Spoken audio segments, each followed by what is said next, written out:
Krew Season Podcast. We are back again. This is episode 31.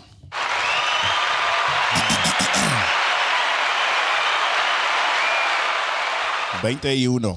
Kenny T is in the building. OT is in the building. Yes, sir. Y'all movies in the motherfucking building. Goddamn me.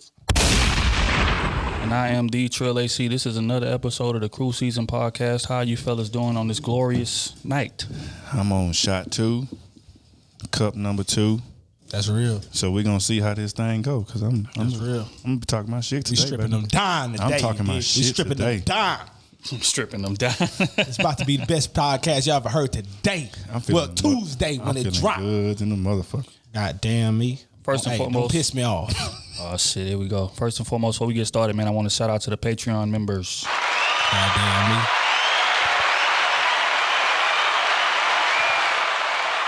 We just got a new shipment of items in. I can't really say what they are. Well, it's good. Couple of them. These jackets, these boys are wearing. Y'all, hey, write in the comments. Let us know how y'all feel about those.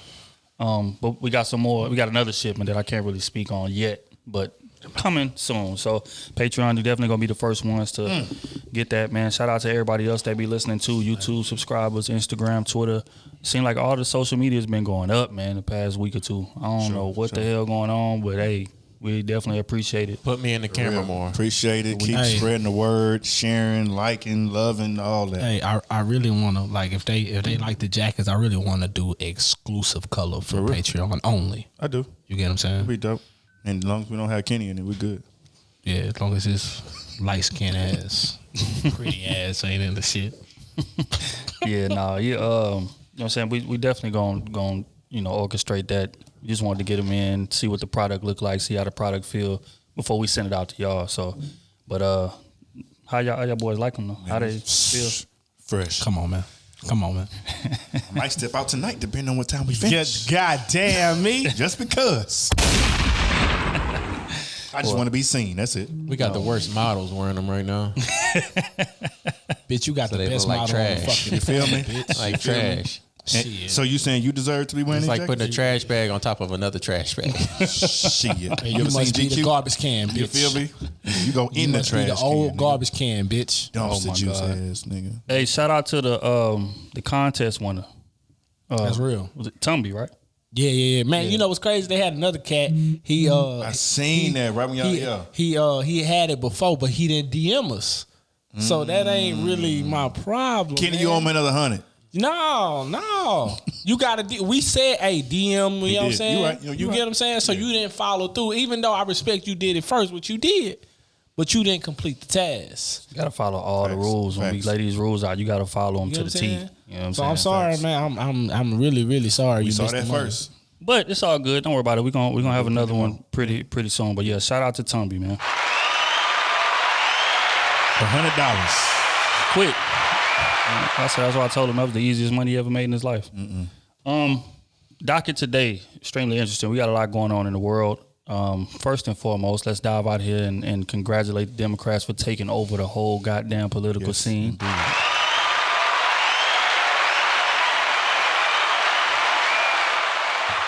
Smooth, man. They got your boy up out of office, man. How you feel about that?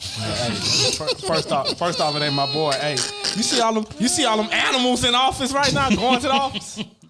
Man, Your nigga, boy. hey, you see one of them fool ass animals put the podium on eBay for what, 15 racks? Oh my Dog, that God. shit was Come on, wild. bro.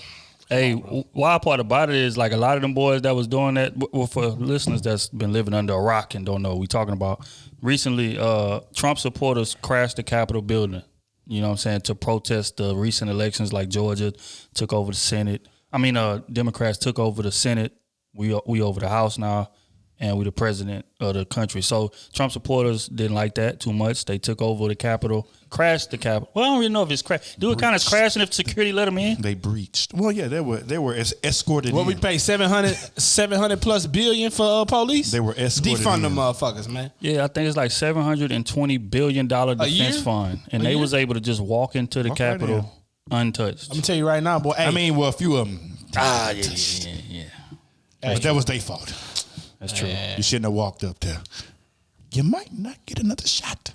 You know what I'm saying? I just, first and foremost, man, I just found that interesting because the lack of resistance, I feel like, is the shit that stood out the most to me. Because just a few months ago, right, when Black Lives Matter and, we was out here protesting for things that are actually affecting the community and actually, like, detrimental to people. We was protesting that, and, it was National Guard and Navy SEALs out there with armor and AR-15s, tanks out, shields and tanks, and, they done crashed the Capitol building of this country. And I ain't see one tank out there on the Capitol building. I ain't see one AR-15 on the Capitol building. Bro, they was taking I ain't pictures. see no smoke hit the ground in the Capitol building. Yeah, I seen a video where security was taking a selfie. Yes. The police officer was taking a selfie with the people that's crashing the Capitol building. One dude was escorting a woman down the steps. Like, what? So, we saw that to say, like, when we speak about, white privilege. Two different worlds out here. White privilege and things of that nature, I feel like that we got a front row seat to see just how that would have been. Because I guarantee you, if that would have been black people crashing that Capitol building, this is a federal building. This is arguably hit the door. You know what I mean? This is one of the top 3 buildings in this country as far as like supposed to be secured. Supposed to be top 3 secured fucking buildings in the goddamn American soil. Supposedly. We got Trump supporters in there with their feet on desks. We got them in there picking up podiums, taking selfies. Really have his feet on the desk. Yeah, facts. With the Confederate flag and Confederate flags in there. You got people that's like trashing the building, busting windows out of the federal building. It's just like, let us go in there with some fist flags up. Let us Black Panther flags. Let us walk. It's gonna be crazy. Let us walk up there peacefully and let's see what happens, bro. Which is the wild part. It's like when we was protesting in the streets, and it was, hey, we want justice. We want justice. It wasn't no, because basically what they saw losers is essentially what it is. Yes. So it's like, when Trump got elected, we could have easily been sore losers, right? And crashed the Capitol building and messed the White House up and all of that, but we didn't do that.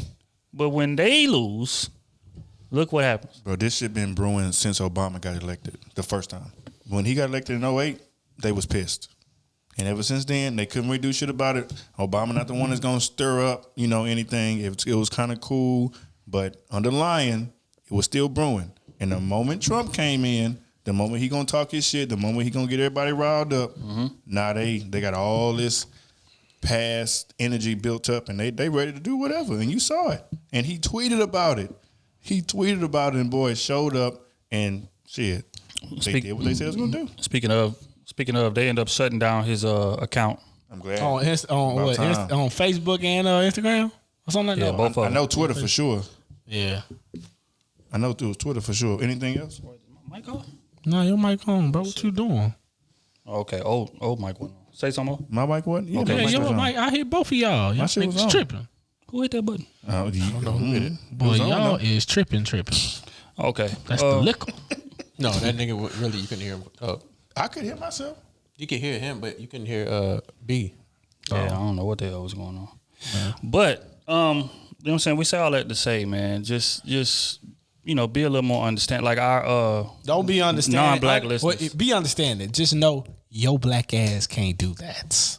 Oh yeah, facts. Don't fall for the trickery, for the foolery.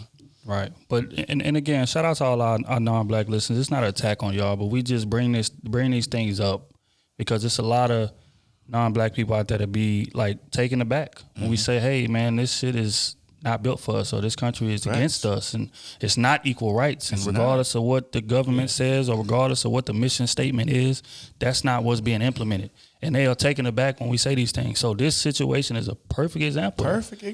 Because everybody that was watching that know good and well, if it's 5,000 black people crashed that Capitol building, breaking windows, pushing security guards out the way, trashing the building, stealing podiums, putting our feet on desks, messing up paintings on the wall, just ruining. This is one of the foundational pieces of this country.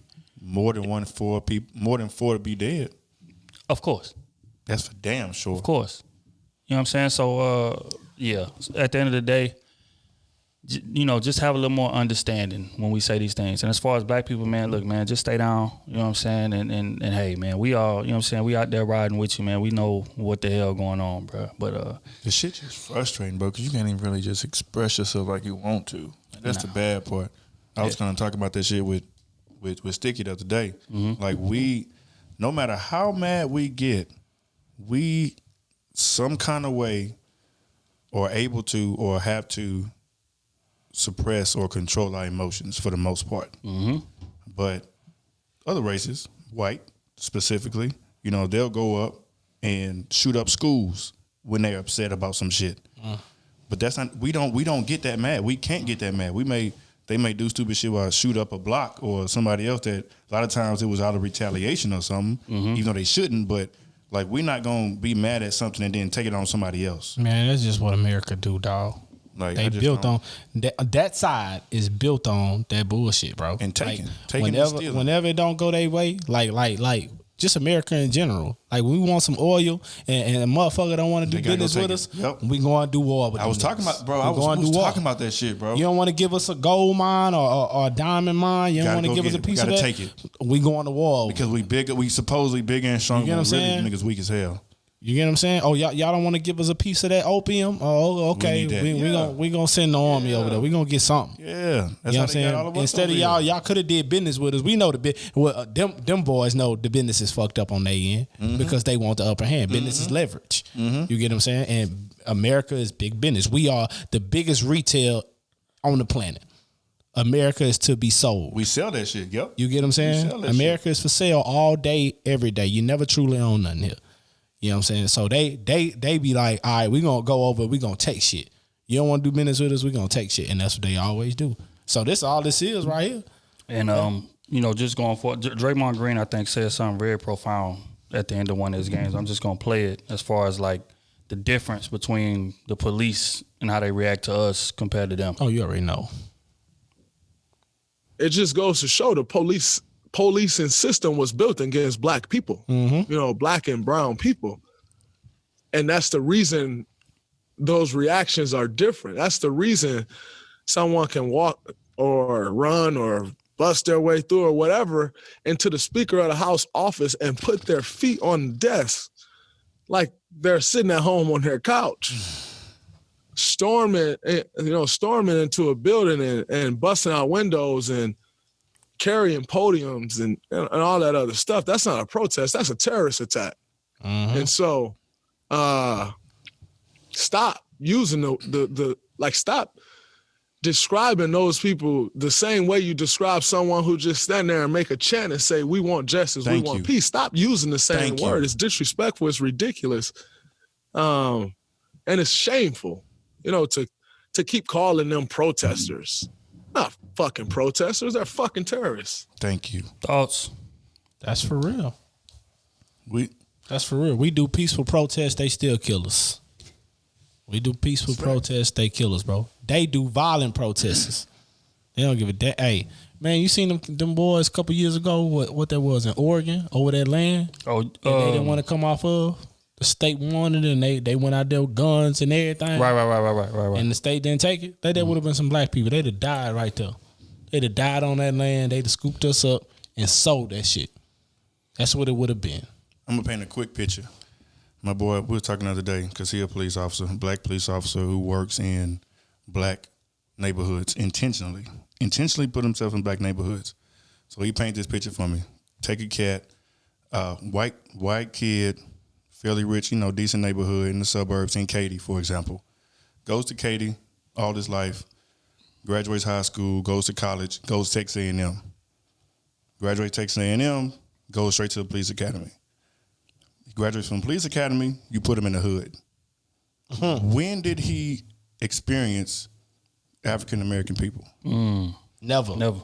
You see what I'm saying? And only through them history books. So when you finally encounter someone, when he's angry and when he got a lot of aggression, they don't know how to handle it. They automatically scared because when they're in a certain position, when they get real mad, they do extreme shit. Right.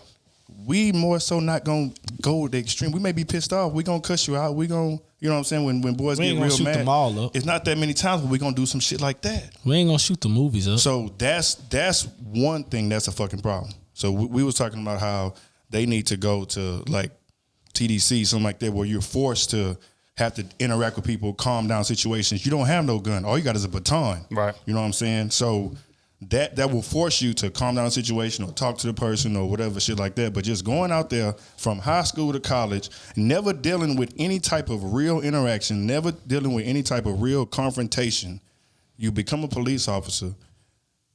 And then the moment you get a little scuffle or somebody want to talk bad or just slightly something you don't like, you want to pull out your gun and shoot them. Like that shit like that, like we really gotta, they need to fix. They need to change. Because they look at us like we dangerous, but really the most dangerous people on this soil is white It's people. them. That's the thing. That's the They most scared of dangerous people on us. this They soil. really scared of us. And that's the fucked up part. It's like, I'm just trying I wouldn't to call live and make it like I you. I wouldn't even call it fear. It's fear. Because what is that a fear when we've been oppressed? We always been oppressed. We still to this day oppressed. And what is that a fear? But we still thrive. Out of all the shit, we still thrive. Like, yeah, we fuck up each other, but we still make ways and thrive. For them, it's nothing to fear. You like you can have two. You can have a white dude and a black dude grow in the same community, hood or in the suburbs. That way, if the white dude subpar handling his business, he gonna make it farther than the black cat. For the most part, yeah. You get what I'm saying? No matter what. You know what I'm saying? No matter what. Just because the color of his skin, you get what I'm saying? Long as he walking an okay line, he gonna make it farther.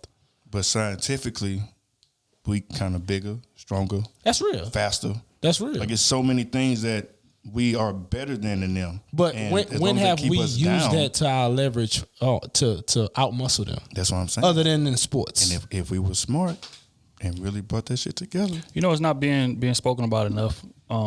Is that black people, like what white people don't understand, right? And again, I don't want to make this a generalization type of thing because I know we got white subscribers and everything like that. Shout out to y'all, but you know, a lot of like the white folks that are in those positions, that especially in the policing thing, that be fearing of us, they don't understand that we fear them more than they could ever fear us. You know what I'm saying? Like if you could take the hardest dude in the hood. He got 20 bodies, 15, you know what I'm saying, robberies. He done been selling drugs and been in jail and been in there. If you put him in a corporate office, he's terrified. Or you put him in an all-white environment, a Texas A&M, in a classroom where it's 99% white people.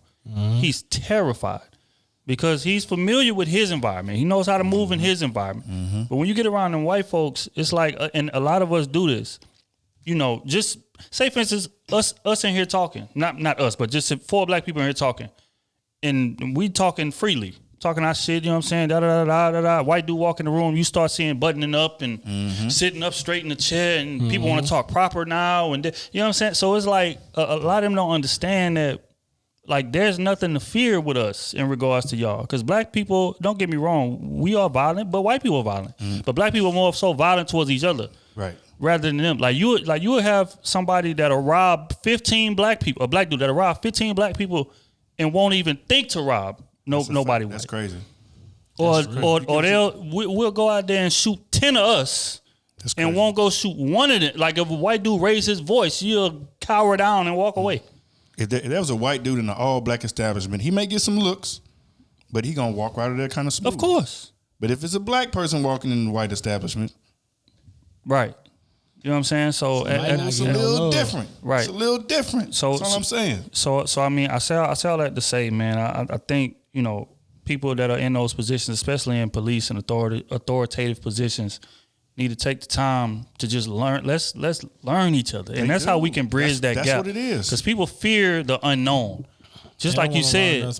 Just like you said, that man grew up in an all-white, you know, the dude grew up in an all-white environment. He go to Texas A&M, which is an all-white, or not all-white, but mostly white college. Right. And then he go right white. Predominantly white, then go right to the police force, Which and you throw in a black neighborhood. He has no kind of context or no kind of identity, so anything aggressive, you going all the way. They taught him in them slave books. That's what I call them. Right. Them history slave books. That's all he know. And what they what they paint us as in them history books that they show us. You know, they paint us as monsters. Right. You know what I'm saying? They paint us as rebellious. Yeah, You get what I'm saying? But we being rebellious to some shit y'all doing to us and still doing to us. So we fighting. So are we truly rebellious? Or are we trying to get, you know what I'm saying, equal opportunity out here? Right. That's all it is. But the fact of the matter is that the establishment is biased toward them. So anything that goes against that is going to be seen as rebellious. You know what I'm saying? But recently we had a reporter. I want to play this clip. She summarized the Capitol building. I don't want to say protest, but riot. She was so cold. Very well. I'm just going to play it and, y'all get y'all reactions. Walls of our Capitol, our property, going inside the Capitol, sitting in Speaker Pelosi's office, casually take pictures of themselves, have that played on Fox News. They know that they are not in jeopardy because the cops are taking selfies with them, walking them down the steps to make sure they're not hurt, taking care with their bodies, not like they treated Freddie Gray's body. White Americans aren't afraid of the cops. White Americans are never afraid of the cops, even when they're committing insurrection. Even when they're engaged in attempting to occupy our Capitol, to steal the votes of people who look like me. Because in their minds, they own this country, they own that Capitol, they own the cops work for them, and people like me have no damn right to try to elect a president. Because we don't get to pick the president, they get to pick the president. They own the president, they own the White House, they own this country. And so when you think you own it, you own the place, you ain't afraid of the police, because the police are you, and the police reflect back to them. We're with you. You're good. We're not going to hurt you, because you're not them. Guarantee you, if that was a Black Lives Matter protest in D.C., there would already be people shackled, arrested, or dead. Yeah, most likely. Arrested, en masse, or dead. Get a Brittany Packnett Cunningham on here. She'll tell you how they treated her in Ferguson. Put Alicia Garza on here. She'll tell you how they treated her at every Black Lives Matter march. Get Patrice Cullors on. They'll tell you. They'll tell you what it feels like to protest peacefully and unarmed and have how the police will treat you if you're black. That's it. They're not afraid of the cops because they know the cops are cool with it. That's just facts, bro. And then I was tweeting about that the other day, bro. It's just like some words you can't even put into words, like how much anger and tension and shit that we really have built up, and to see that unfold right in front of your eyes, it's unreal, man. You just know there's no damn way if I walked up there that would happen. There's no way if 2,000 of us walked up there, they gonna just politely let us in. No. I'm talking about like literally move the barricades out of the way and like literally go ahead. Like these is officers. These is people that's supposed to be defending this federal building. They literally moved the guardrails out of the way and let them walk through. It ain't never built for us, bro. Let me climb a wall. They climb a wall. They picking us off. Matter of fact, it's really a setup for us. Man, I got to get this movie for y'all to watch, man. I got to get this movie for y'all listeners to watch. But it's about this white dude that was giving the secrets out, and he killed himself with 2 gunshots to the back of the head. I know you're talking about the messenger. Yeah, he was over the Freeway Ricky situation. Yeah. Freeway Ricky, he was a news reporter, like basically, and because what happened in that situation, Freeway Ricky was a drug dealer in L.A., but his plug worked for the government essentially. He was a foreign person from, I can't even remember the country, but basically in the Reagan era, right, they wanted to fund a war over there, and Congress didn't want to give Reagan the money to do it. Mm-hmm. So what he did was he said, okay, well, I'm going to do it secretly up under the table. I'm going basically let people from that country bring drugs in this country. We sell it to the black community specifically, make money, and then send that money back so the Contras could fight the war over there secretly without us having to give it to them out of our government budget because Congress didn't want to approve it. So what that meant is that, they basically said, fuck the black community. But we're going to sacrifice them to fund this war. You know how crazy that sound? Mm-hmm. But we was going to jail over that. You know what I'm saying? Goddamn me. That destroyed a whole generation over that. You know what I'm saying? And then on top of that, we still the monsters over the shit that they created. That's what I'm saying. If they only just knew, that's the thing that pissed me off. They know. I just think they don't give a damn because it wasn't them. But the moment we get they know the moment we get some resources, the moment we get some money, all that good stuff, get in a good position, we are powerful. But they destroy everything. Every time we got any type of little resources, they destroy it on us. You know what it is? It's not that they destroy us. It's that the system is set up to where we constantly bickering with each other. And I think that's the problem because just like you said, we don't have the resources. True, but we are the resource. We are what define what's cool in this country. As far as music, we have the #1 genre in this country. As far as style, to be honest, they look to us for that. Diamonds for real. Black people are diamonds. Right. If every black person on this planet was like, fucking, I ain't buying no more diamonds. Next 3 years, diamonds ain't gonna be worth shit. Right. Because white people don't buy diamonds like that. But the difference is that us being the resource is pointless if we don't know how to monetize it and bring that because that's what power is. Power is capital. Yes. Let's just put that out there. Leverage and capital. Yeah. That's it. This country is not a democracy. It is a capitalist society. Money drives everything here. So if you don't have money, you don't have power. And the thing is that we don't know how to monetize our gifts and monetize what it is that we bring to the table. They do, which is why it's so easy for them to come into a situation. Say, for instance, like our podcast, right? We have influence, but if you say multiply that times 10 or whatever, and we get super big. More times than not, how that situation goes is that a big company with, white folks or whatever, they'll come in, say, hey, I'm gonna give y'all $100,000 a piece. And because most of us come from poverty, we go, hell yeah, where I sign? $100,000 in cash? Bet I'm gonna take that. Not realizing that if they offering you $400,000, what do you think you really worth?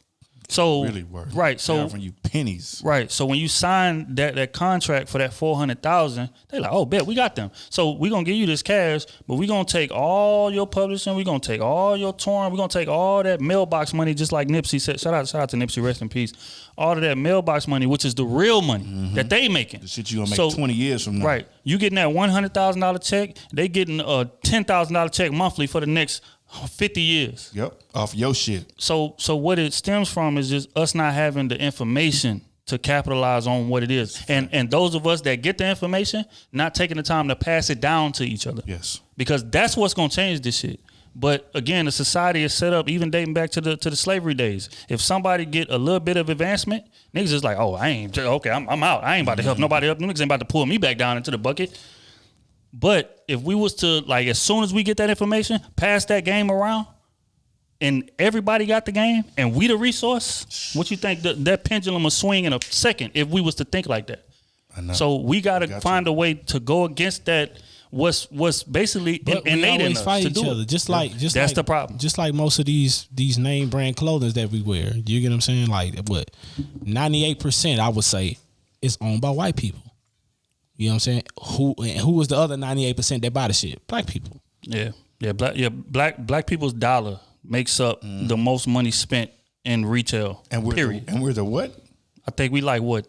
Damn, I wish I had the percentage right off the top of my head, but it's like 29% or something like that. We make up the most. That's what I'm saying. You get what I'm saying? So it's shit like that though. It's shit like that I be looking at. I'm like, man, we really all the way behind the ball. They got us. They got us, dog. Thing is that we can change that. We can, but we gotta pass that information around. We gotta stop being so selfish. We gotta stop feeling like it's not enough space for everybody to eat out here. Facts. And that's what the our disadvantage or that head start that they got has put into our heads is that like all of us can't prosper. That's just like with this podcast and shit. When we first started this, they got people that's more established or they've been in it longer. You go to ask them for some advice and they ignore you or they don't give it to you or they, block you from it.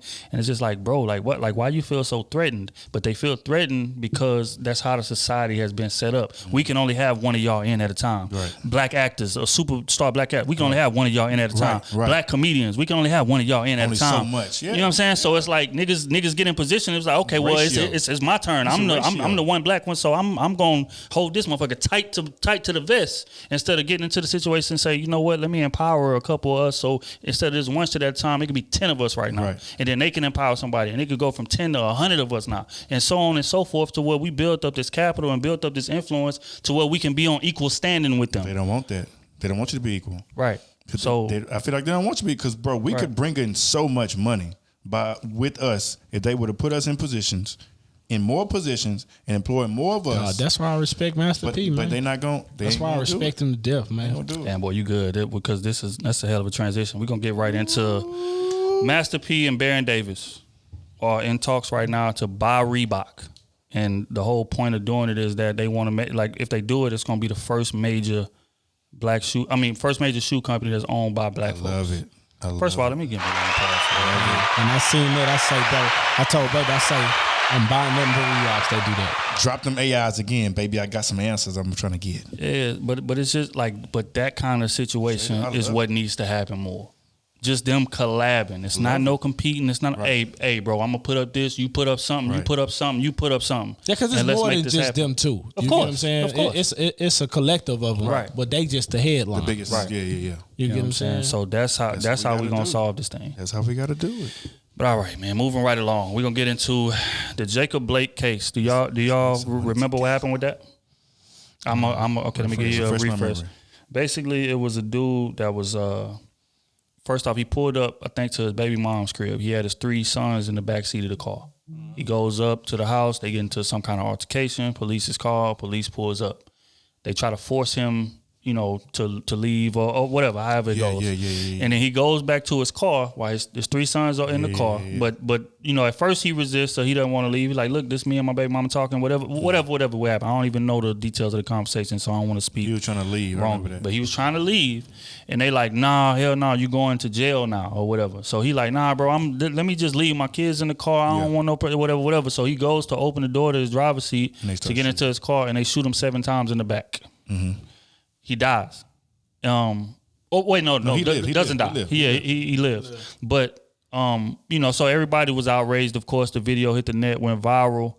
And everybody was like, "Oh, these cops got to be charged in some way. They got to be whatever." So recently, it came out, I think 2 days ago, that none of them will be charged. None of the cops that was on the scene will be charged with the shooting. I seen. And what was the reason? I'm not sure. Because I'm gonna have to read up on that. But yeah, so that's all. They basically said that he's not gonna be charged. So when y'all first heard that, like, what are your thoughts? Let me get the backstory. When I first seen it and heard it, I said they got us again. That's exactly what I said. They got us again, dog. I was just happy that he lived. That's what I was happy about, because 7 times. That's, come on now, you know what I'm saying. So my thing is, if he sued him and win the civil suit, which 9 times out of 10 he gonna win. He got shot in the back, bro. He gonna win, and they didn't have a gun in the car. But nobody pressing charges. You get what I'm saying? They giving money. We paying. Well, not we, but they paying money, and they not gonna serve no time. Yeah, but I'm saying, if you win the civil suit, that mean the cops was wrong, right? Yes, that's the thing. You get what I'm saying? Breonna Taylor, they got a settlement for that. Yeah, they got bread for that, and they got what, 12 million? And they was good. They got clean slate after that. All right, hold tight. I got y'all. They said the decision not to file charges against the officer, whose name is Rustin Shesky, was announced on Tuesday afternoon by Michael Gravely, the Kenosha County District Attorney. He said that investigators have reviewed 40 hours of video and hundreds of pages of police reports before making a decision. The prosecutor said a case against the officers would have been very hard to prove, in part because it would be difficult to overcome an argument that the officer was protecting himself. He said Mr. Blake had admitted to holding a knife, even describing switching it from one hand to another as he moved to open the car door. And that statement from officers and other witnesses indicated that Mr. Blake had turned toward an officer with the knife immediately before he was shot. So if he turned towards him, shouldn't he be shot in the chest or something? That's just common sense. If I'm going towards somebody, that means my face is to you, my chest is to you. Yeah.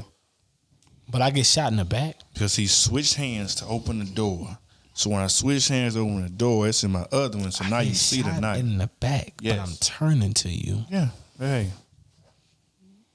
You must be a ninja going through the car, just staying behind my back or something. You gotta be super ninja. You a Power Ranger. You the Gold Rangers. Yeah. Man. Yeah. They find a way to fuck us out of something, dog. Always. But you know what's interesting? Recently in these Capitol building riots, there was a white lady that got killed. Mm-hmm. And the officer that shot her has been relieved of his duties, and he's on administrative leave or whatever. So I'm interested to see how this case turns out. Like this is going to be very pivotal. He was an African American man. Yeah, video hit the net to where like he was holding the gun up. Like it showed the whole thing. He holding the gun up. Hey, y'all chill. Y'all stop trying to come through this window. Yada yada. Y'all stay what y'all doing. She jumped up on the windowsill after he had told him 100 times to stop trying to come through, and he popped her in the neck and she died. So he has been relieved of his duties, fired, and he's not fired. He's on administrative leave. He's gonna be fired as of right now. He better not be. So it's gonna be real interesting to see how this case plays out because it's a white woman that died this time instead of a black person. So, you know what I'm saying, we're just gonna stay tuned for that. But you know what I'm saying, we say all that to say, man, look, man, y'all boys be careful out here.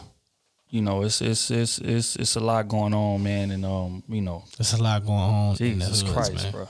In the hoods, man. Kenny, you got some thoughts on this, bro? You've been quiet this whole time. This whole time. Yeah, I've been talking the whole time. I don't interrupt people while they talking. Okay. What? This It's just, light What you got to say? skinned What you got to say, ass Kenny T? nigga, We apologize, Kenny T. I mean, y'all done said everything. I mean, all I'm doing is adding fuel to the fire. Mm-hmm. I mean, there's really nothing to really say except piggyback this shit. And I'm not about to piggyback people. Piggyback on Clubhouse. You about to? I'm saying I'm not about to do I just want to piggyback on what Kenny was saying about, the topic of piggybacking and, we as yeah, it's just nothing. What am I supposed to say?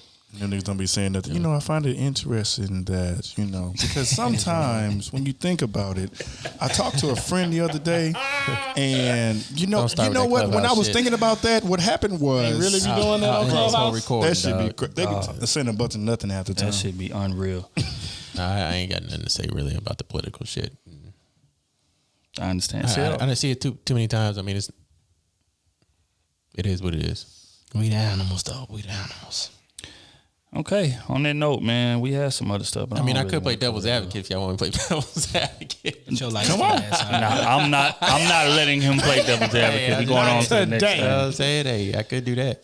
All right, man. Let's dive into quick hits. Yes, sir.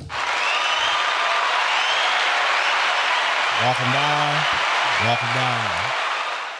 Okay, recently on the timeline, somebody posed an interesting question.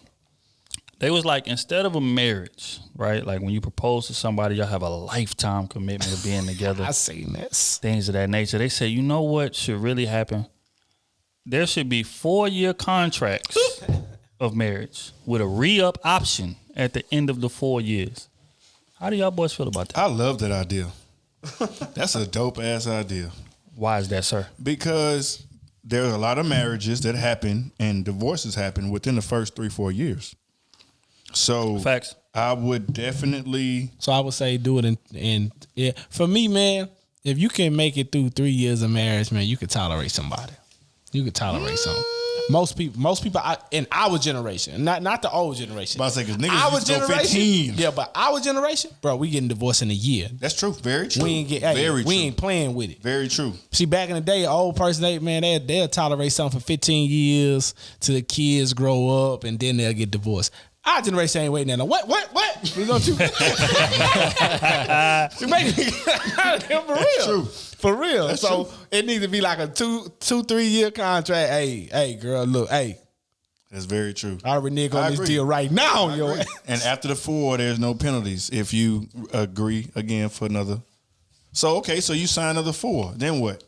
You keep doing every 4, or after another 4, Nah, then you do lifetime? no, You re-up? After the first 4, you do lifetime. Like Nah, I think that like after you make the 3 year mark, you know what I'm saying? Like I think it should be a 3 year like term. official. Right? You get what I'm saying? And then after you make the 3 year mark, it should be like, all right, we in this. You get but what I'm after saying? the first 3, But the is first there a three- penalty No, the first 3, no penalty. for nobody? No For part. nobody, no part. Nobody come off nothing. You don't lose no credit points. You don't lose nothing. Because if you get a divorce, I don't give a fuck if y'all been together 2 days or 10 years. You lose credit points. That's just what it is. No, you don't. But go ahead. You don't lose credit points? You don't lose credit. Oh shit, boy, you might know. You might know something. I do know. You don't lose But credit. anyway. Unless y'all tied to the same Same account. That's true. Oh, okay. Most people, but most people are. Most people are. That's why I said that. Most people are. Though. I mean, and if you're not paying the bills, then that's how you lose your credit. Credit score don't go off if you're married and if Okay, you cool, divorce. cool. But most people are in that position right there. But I think in get the what you're first saying. 3 year window, it should be no harm, no foul. Like if y'all break up, no penalty.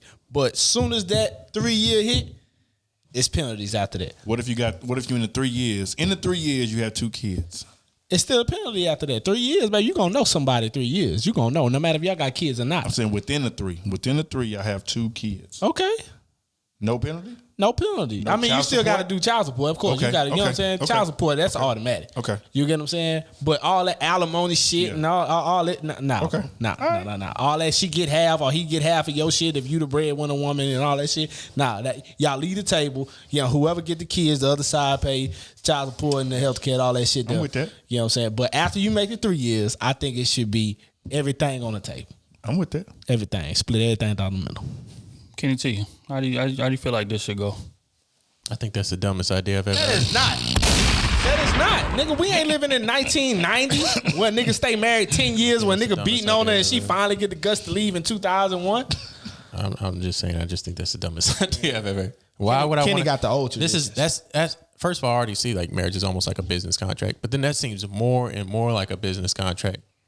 Okay. Like if I'm just done with you, okay, 3 years, you know what? I'm done. I'm Yeah. gone. Because there's no. Or there's anytime Next time I before. go, can I finish what I'm saying? No. Next time I go to Let the him next talk, let him contract, talk. let me do Man, they another talking three. the whole Let me time. do another 3 years. Sign another contract. Okay, I'm done. That's just an emotional scar on yourself. No, I'm not saying do another. But all I'm saying is, if I'm looking at marriage as a business contract, to where I got to do a certain amount of stuff to be with this person, then I don't want to do it.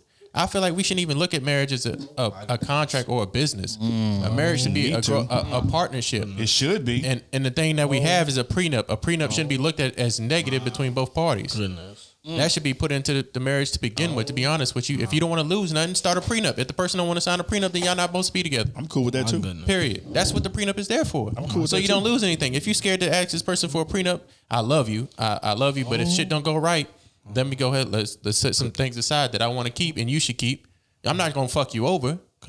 Because if we're together for 10 years, you still deserve something because I still loved you for those 10 years. You still deserve a little bit. So we can put certain things aside. If we go apart, that we can do this. I'm not doing no 3 or 4 year contract because things happen after the 3 years. People can change. You know what? I signed another 3 contract and then y'all go into year 4 and 5.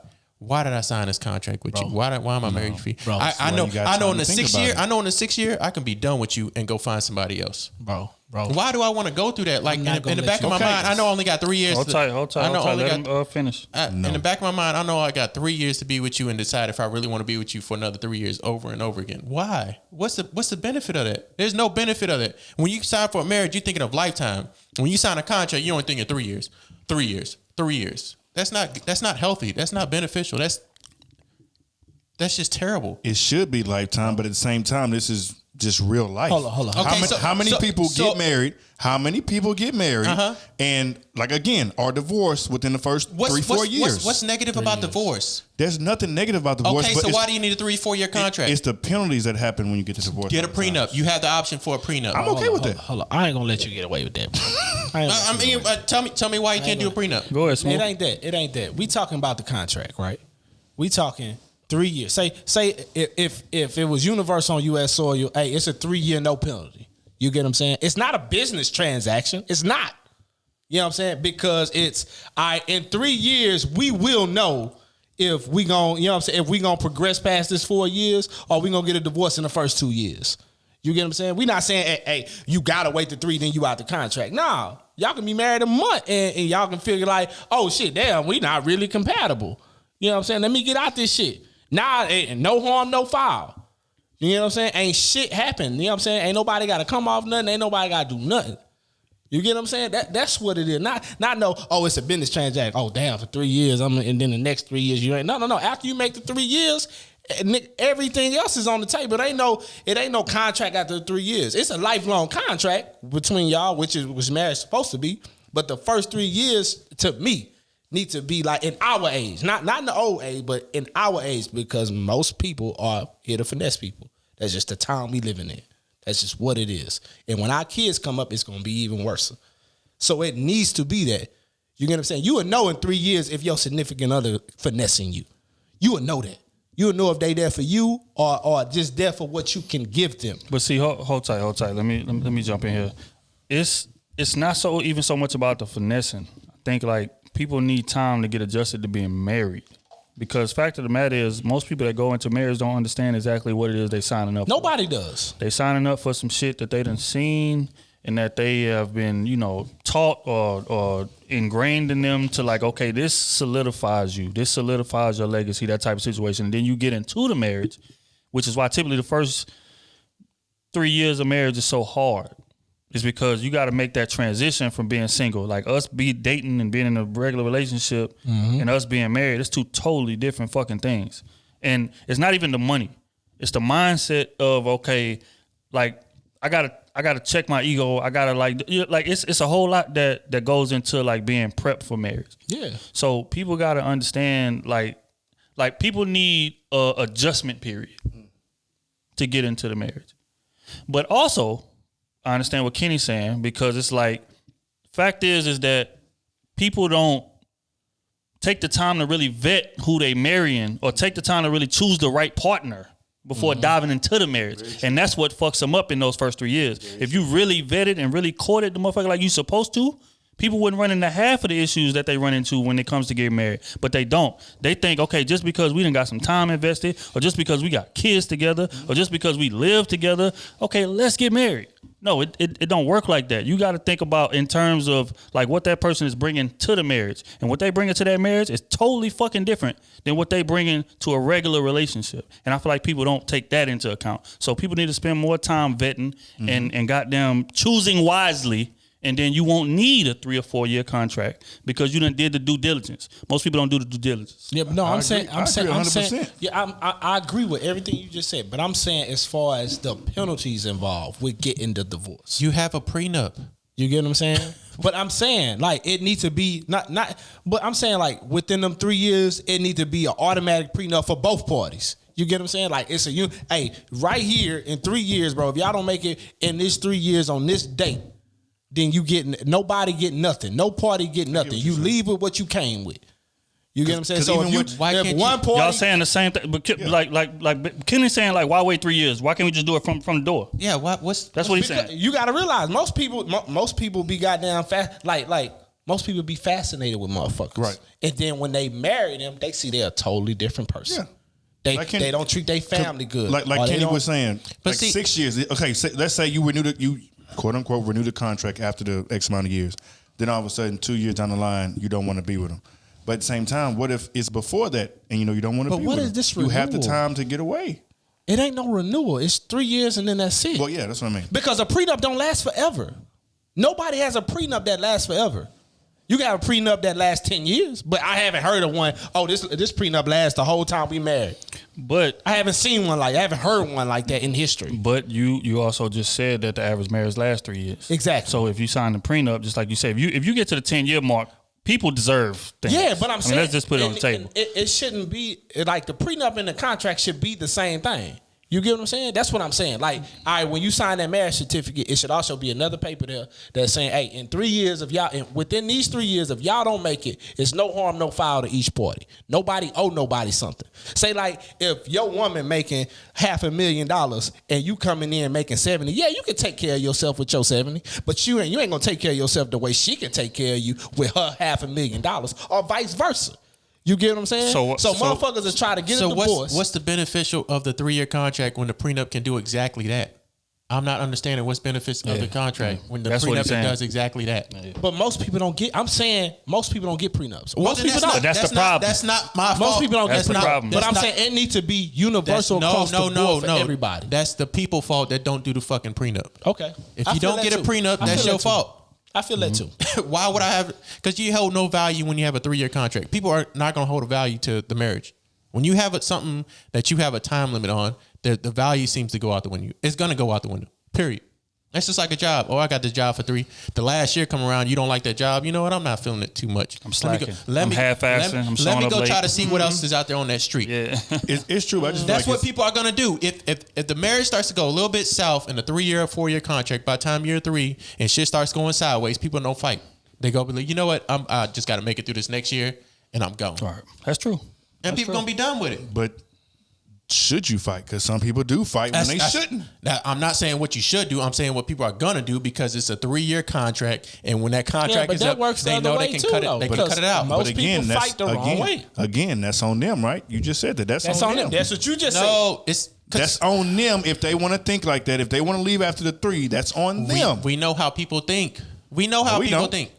If you got a 4-year contract and you're hating your job, a 4-year contract you hate, or you job having and a marriage. First off, no, it's a contract. First I'm off, not- it's a what if it's contract. just an option? Like it's not. You can still do the regular marriage, but what if that's just an option? That's a prenup. If that's an option, then I feel like then you need to be questioning your man for choosing that option That's instead the of prenup. long Anyways, I'm saying if it's a 4-year contract, we're going to make it an example as a job.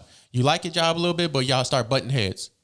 3 years into it, button heads. The next year is coming up. You can either decide to sign again, or you can say, you know what, I'm going to look for another job out there that I know can pay me the same. Maybe, you know Nah, what bro, I'm saying? you looking For a at better it. job. I'm not looking at it from that way. I'm looking at it from like when you get a job, right? Say you get you a job. Goddamn me. When you It- first get it there, just may not work out. they tell you, hey, for a year and a half, you're gonna be on probation. This is a probationary period. You want the job though, because You this is have- a life changing. You're doing everything you can. This is a life changing job. Okay, yeah, go ahead. But say you doing everything you supposed to do. You Yeah. doing everything. You Yeah. perfect. Yeah. But the job come back and say, oh, hey, bro, I don't need you, or I don't want you. What job is this? Don't work for us. What job is going to say that? But they can do that. They can do that. They can also do that. Your It happens. position It's has on the table. Your position Contract has wise. been You eliminated. get what I'm Contract saying? right. It It's happened to me. contract. You get what I'm saying? It happened to me. It's on the table. It You happened. get what I'm saying? Because it's not that if they would have been like, oh, you good out of your probationary period, your contract basically didn't end because you still working for them. You get what I'm saying? It's just they like, all right, I want to see what this is. I want to make sure. I wanted to just make sure you would have made it out this probationary period. You get what I'm saying? But you can also make the probationary period on the last day. Hey, nah, man, I'm good. I'm good. Like B just said, oh, he made it all the way through, and then the last day, hey, bro, I'm good. Yeah, I'ma lay you off. right, because my situation was like, okay, hey, we no longer need this department. We're gonna transfer this department's duties to Canada. You've done a great job. Don't get me wrong. You came in, you did exactly what you're supposed to do, and we appreciate that. It's the but same. but we just have no room for you. But how that translates to a relationship, what Smooth is saying is that, okay, we done been in this 3 years. You've been a hell of a guy. You've been romantic. You've did this, you've did that, XYZ. Fact is, I don't really feel that fire for you. Exactly. So you go do your It ain't thing. no harm, no foul. It's It that ain't, thing. it ain't no harm, no foul. And that's what I'm saying. It's going to be the disconnect because people can get over with that.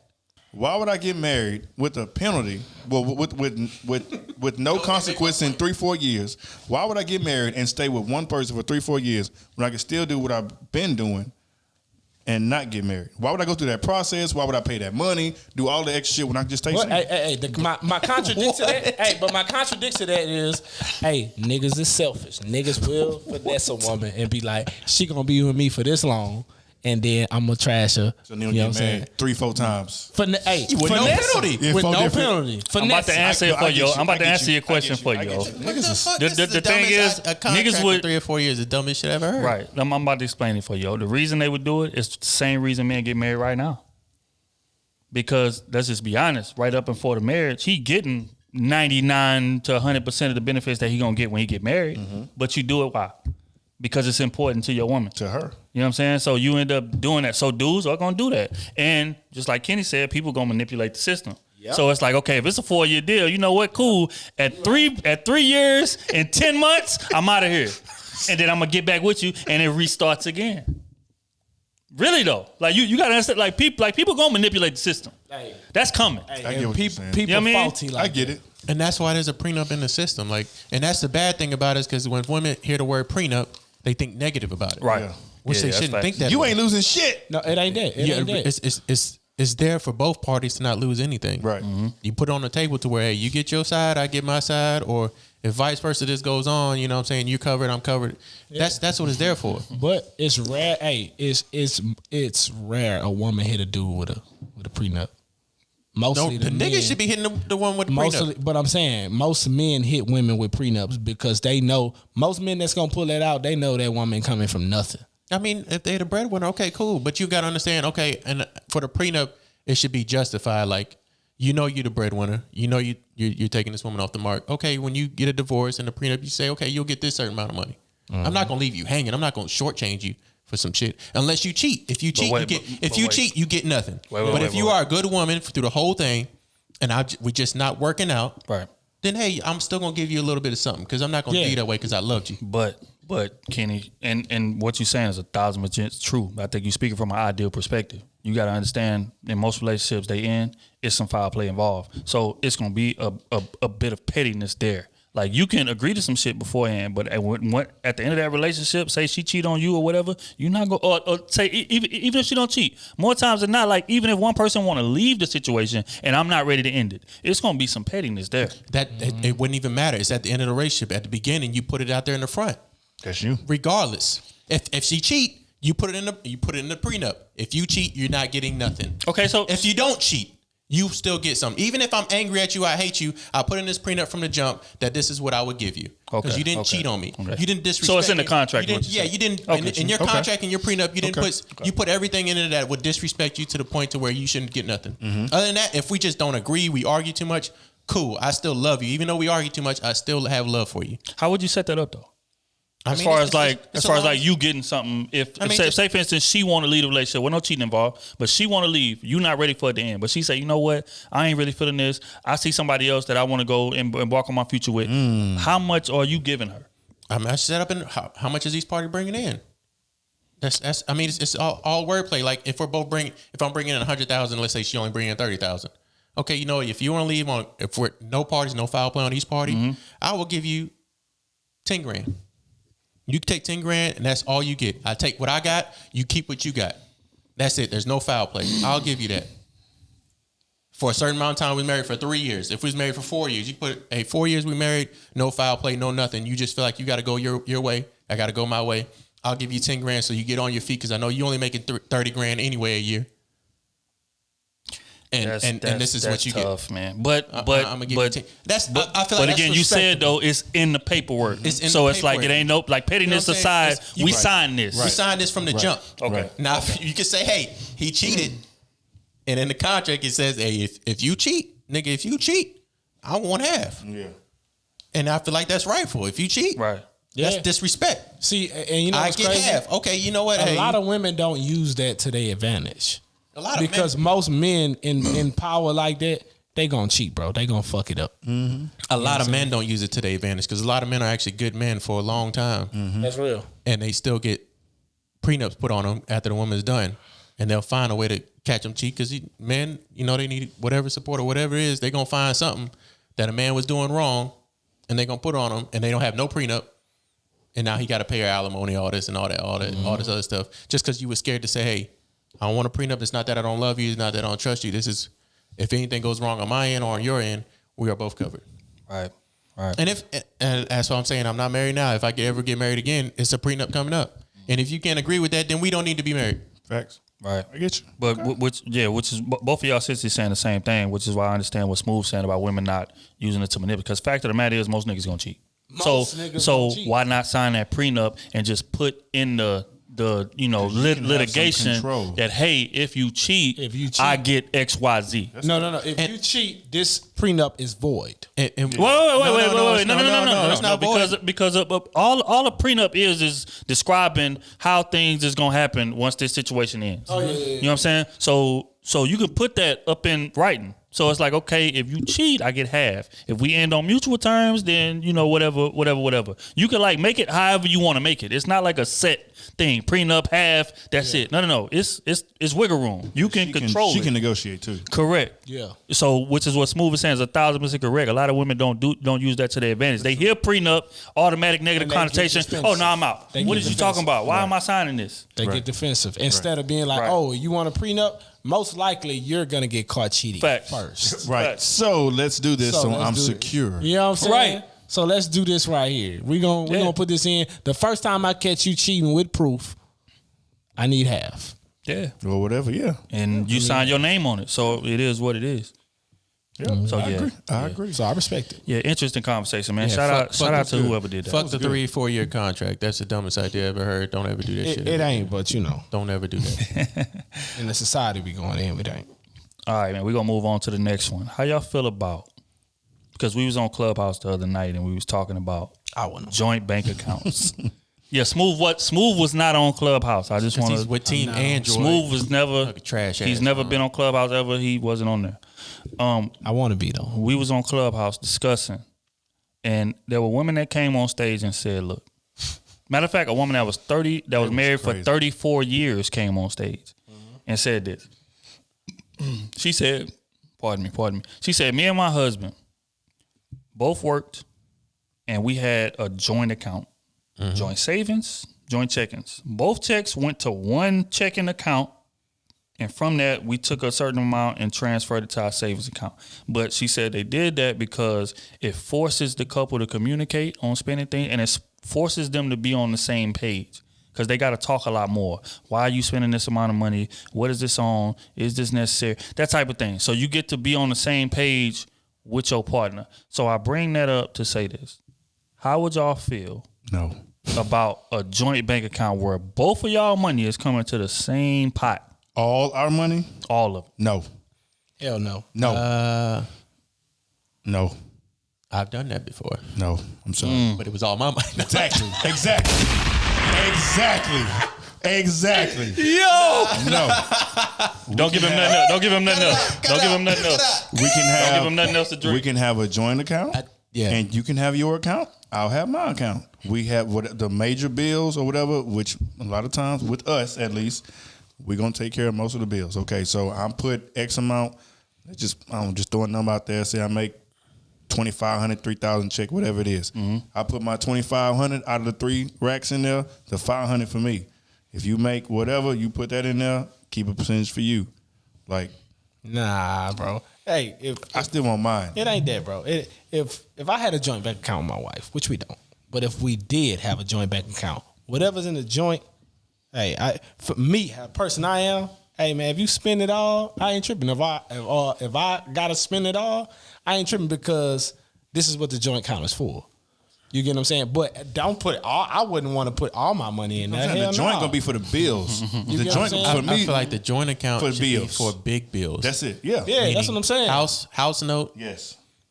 car note. Car- That y'all both agree insurance, on. something like that. Now, if you want your little special car, like me, I want a fancy sports car. That's on me. you. That note is mine. Yeah. If you want your G-Wagon or whatever, that note is yours. Yeah, yeah. But just our family car, we could put that on there. You know, light bill, phone bill, something we both use for the house. Health Facts. insurance. That's joint account. That's for that. Yes. All the bills in the house. That's all for that. And now for that, you just work out percentages of what's coming out of each other's check. Yeah. You know what I'm saying? Yeah, you do. That's how I feel. Because if I'm the one making, $140,000 a year, and she making $60,000, I'm not gonna make her put half her check and half my check. Facts. Yeah. That's true. Nah, hell no. I don't think that's right. I could though. I could. It ain't though, because on the other end, like if you the breadwinner, you know what's up.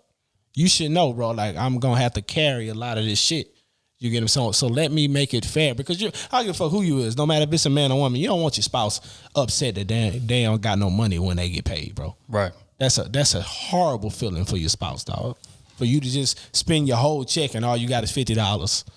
On the day you get paid, you got to wait 2 more weeks to get paid again. I think a joint account should be made to where like it's 20% or something, or 25% of both y'all's check, to where if the breadwinner actually dies off, or not dies off, but gets sick, gets laid off, the other person obviously knows they can take over the rest of it because they only put in 25%. Now they only got to use 50% of their money to pay the rest of the bills, and they still have some free leeway money.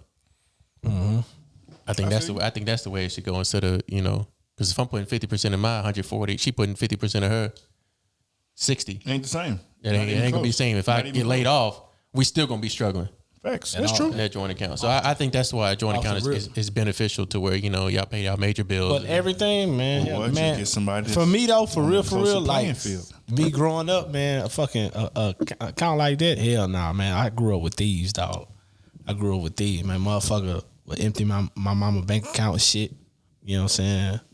Hell nah. I always looked at that shit like, fuck. I mean, if you joint account and you empty that account more than twice, we are finished. You know what I'm saying? It ain't no problem. Shit, I didn't you know what see I'm it saying? empty more than that. And we didn't fit. How you gonna empty an account that's already empty? I'm saying, I didn't see it empty more than that, man. I grew up with a bunch of thieves, dog. That's why I'm like, hell nah, bro. Hell nah.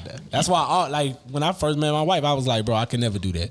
Because of that situation always shocked me. So and my first account I ever had. So you bring her past trauma into your It ain't that. relationship. It ain't that. That's what you're saying. Bro, Women aren't bad No. at bringing their past trauma into your Hey, relationship. you know what's crazy? Is that what you're saying? You know what's crazy? Y'all know how laid back I am. Y'all, for real, with my wife, y'all know how laid back I am. So I don't be tripping on none of this shit. Right. I don't be tripping on nothing. But with money involved, bro. My first bank account ever, bro. I had it joint on my mom's, right? Y'all remember when the Wii came out? The first Wii. Oh yeah, definitely. Bro, I'm working at McDonald's. And I'm saving all my bread. I know I got money in the bank. You know when you're a young nigga, you know you got money in the bank, and Nick can't tell you nothing. Your mama right? co-sign with you. Yeah, because you too young to get it by yourself, right? Bro, I call her, right? This when the Wii first dropped. Right. I say, man, look, hey, I'm about to go to the bank. I ain't have a card. I just had to go to the bank to get the shit, right? So I call. I say, hey, man, I'm about to go get some money out the bank, go get this game. You know what I'm saying? Whoop-de-whoop. The shit was like $500 or something. You know, get 2 controllers, get the game. Why $500 collectively? So bam, this how she did me. She say, okay, cool, yeah, you know what I'm saying? Let me know when you make it there. Hang up. I'm with Josh. Hang up, nigga. We in the car. We on the way to the bank. The bank was right across. I don't know what the fuck that bank. It's still there to this day. It's 2007, 2008. Man, what the fuck happened, nigga? Look. So, First Credit Union? Yeah. Look. So we on the way. We on the way to First Credit Union, right? Hey, she called me back, bro, not even 5 minutes. And was like, hey, I had to borrow some money from you. Ooh. And I'm like, borrow some money? How much you borrow? Oh, I just borrowed a few hundred dollars. Man, I get to the bank. Nigga, I take everything out. Everything. I say, man, just close the account. She say, I can't close it without your guardian permission. I say, well, just give me everything out of it that I can have out of it. Damn. Hey, and you know, in that same breath, I got the money. I went straight to McDonald's and I changed my my little deposit. Deposit thing. Yeah. Give me checks. Give me check, nigga. My mom called me like she ain't know for like 4 days when she checked my account. I guess she was gonna try to borrow some more money. I was at school, bro. She called. Why you ain't got no money in your account? Hey man, look, I don't trust you, man. You stole money. So man, hey, that's why. Hey, I don't be trusting people, man. Hell no. So what you still saying is you using past trauma. Hell yeah. Hey, so what you saying when is you lose money like that, boy, that's a shocker, nigga. You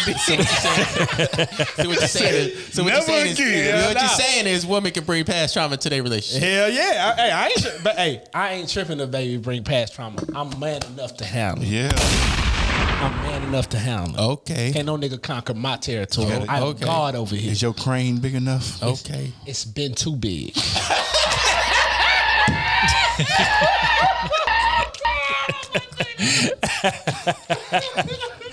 My nigga. Look here, man. My thoughts on this situation, bro. I feel like me and my old lady, bro. Like, I'm all for a joint savings, all for that.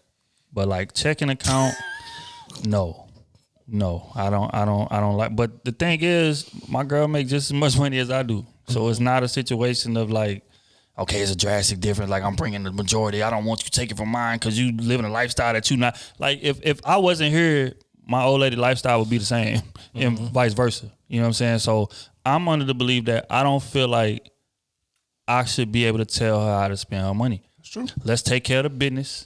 Let's put a little bit to the savings. Everything else, do you? That's facts. You know what I'm saying? Because you work hard for that money. Like my you know what I'm saying? My old lady work hard for her money. So when she come home and she's stressed from work and this, that, and the third, and she want to impulse buy on DoorDash like she do, you know what I'm saying? I shouldn't have nothing to say about that because that's her money. I'm on the ass though. Right, but you know what I'm saying? But if you got a joint account, now it's like, okay, my money's tied up into this.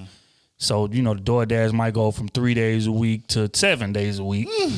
And, you know, and I feel like that's how, like, arguments happen. So it's like, what the hell is you doing? You know what I'm saying? But at the end of the day, like, if that's your money, you going to spend it a little different. You're going to spend it a little more responsibly. Very true. But I feel like a lot of situations, just like what Smooth was talking about, you know, he was talking about his moms, but I'm talking about a lot of people that's in relationships, a lot of chicks do that, bro. Or men do that. Like, you have situations where a woman making more money and, you know, he'll like pull, just like Smooth said, $500-600 to go buy this PlayStation. That's real. And she like, whoa, wait a minute. You know, I didn't approve of that. Don't tell her. She come home, dishes in the sink. Act like it just popped up in the house. You know what I'm on the saying? game. Just showed up. That's real though. So, you know, He on the game, trash ain't even out. What you say? What you say? She come home in the game steaming hot. The computer cold as ice. Nigga ain't paid one bill. Ain't look up Ain't no look job. up one resume or nothing.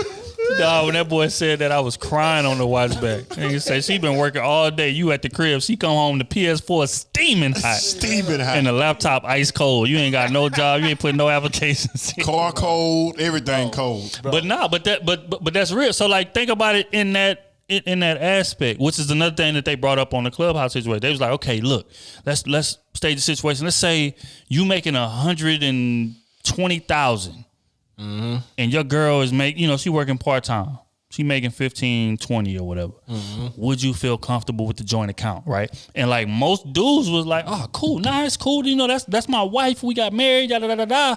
So me being a troublemaker I said, okay, let's flip that situation around. Ladies, you making 130,000. She said, hell no. Your man working part-time, bringing in 20 to 30. Are you cool with all the money going to the same account and us all having access to it? Was like, hell no. They getting allowance.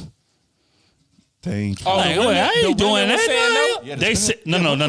What you think They the said women hell gonna say? no. Flip it. They didn't just say no. It was hell no. Yeah. What you think the women gonna say? You bringing in 20,000. You think you about to get into my money? I gotta get this. I gotta. That's how the situation went. What you want? That's why they'll never be married. So But most people, man, just like when you say 100 racks, right? Most people don't understand. Most people on the planet don't make 100 racks. facts. Was it like 7% of the country makes 100,000? You get what I'm saying? That's factual. And how many are black? How many of them are black? Yeah, how many are black? How many of them are black? Even single? less. How many are black single with no kids? 2-3%? Like, You get what I'm saying? Like how many, you know what I'm saying? How many women is making that? How many bad dudes question. is making it? How many black dudes and black women is really making it? and then think After about taxes. And then think about the landscape, like where you at, your region. Exactly. You know what I'm saying? Exactly. Kevin Samuels was talking to somebody the other day. It was a chick looking for a 6-figure man, and she was in Alabama. Come on, baby. Come on, baby. Your chances are super slim. Like it's stuff like that he was, in Alabama. You know what I'm saying? So at the end of the day, man, I feel like everybody should do what's efficient for them. Don't go about trying to follow some trends you done seen, or don't let somebody pressure you into getting a joint account. You got to understand each other's spending habits. Fact of the matter is, most people don't have the same spending habits.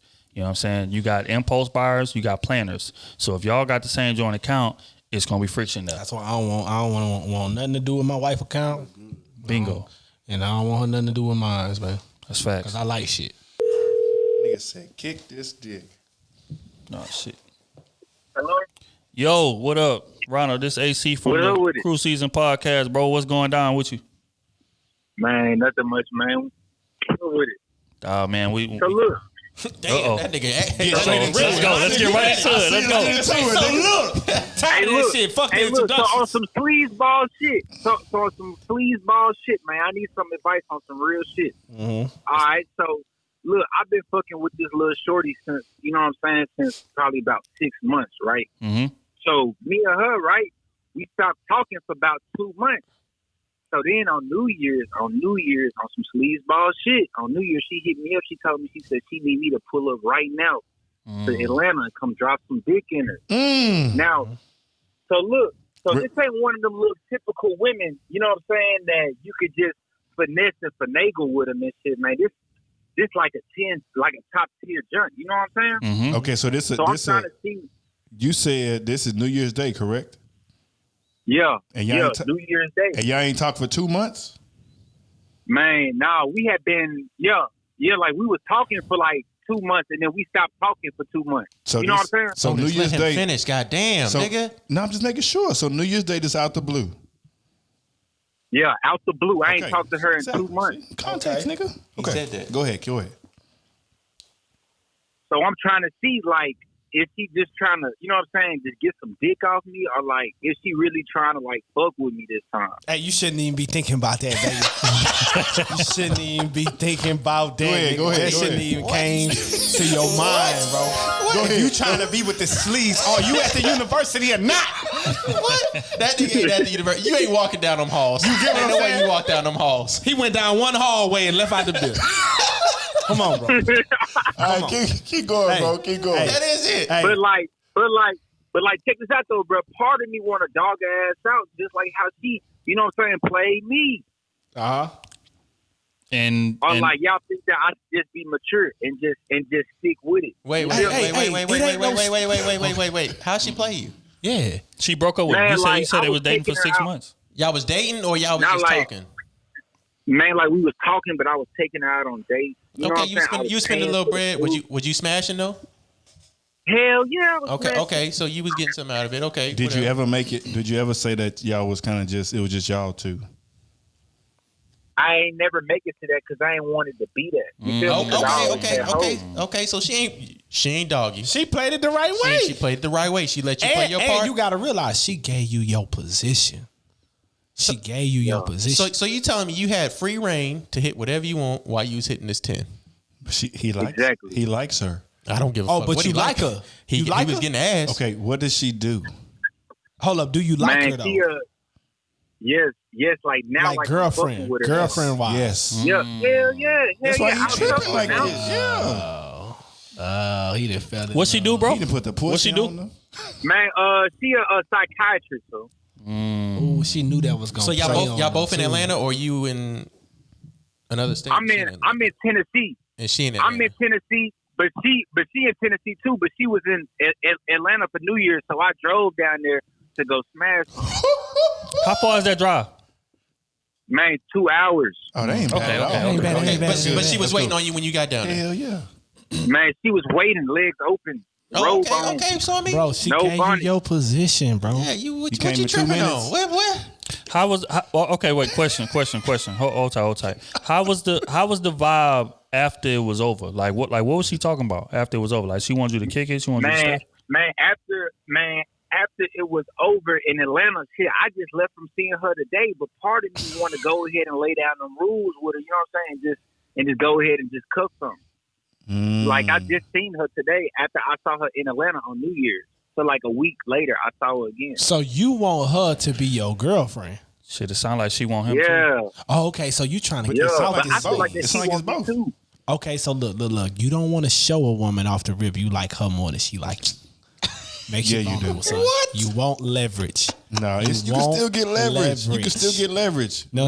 Look Don't listen to Smooth. Smooth been married for 9 years. look here, man. Smooth out the game. He Finesse. rusty. He Look rusty. here, look I here, ain't man. never been rusty. It's God here. It's God here. Look here, man. I oversee the game. Look here, man. When y'all first started talking, did y'all lay down y'all intentions or anything?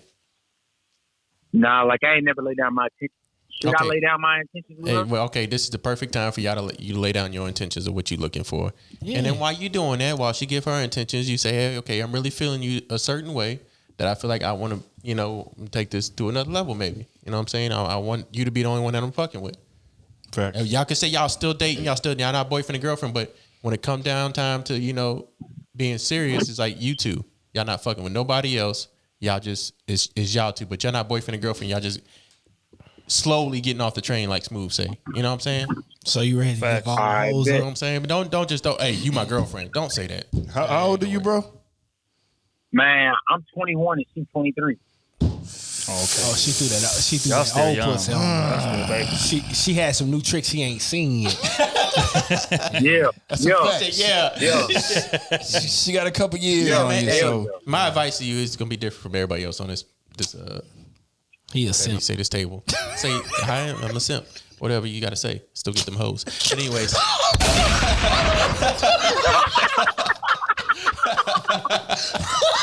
Edit that part. Fuck no, we keeping that. we Go taking ahead. all that, nigga. I say just lay your intentions down. Be honest and truthful from the jump.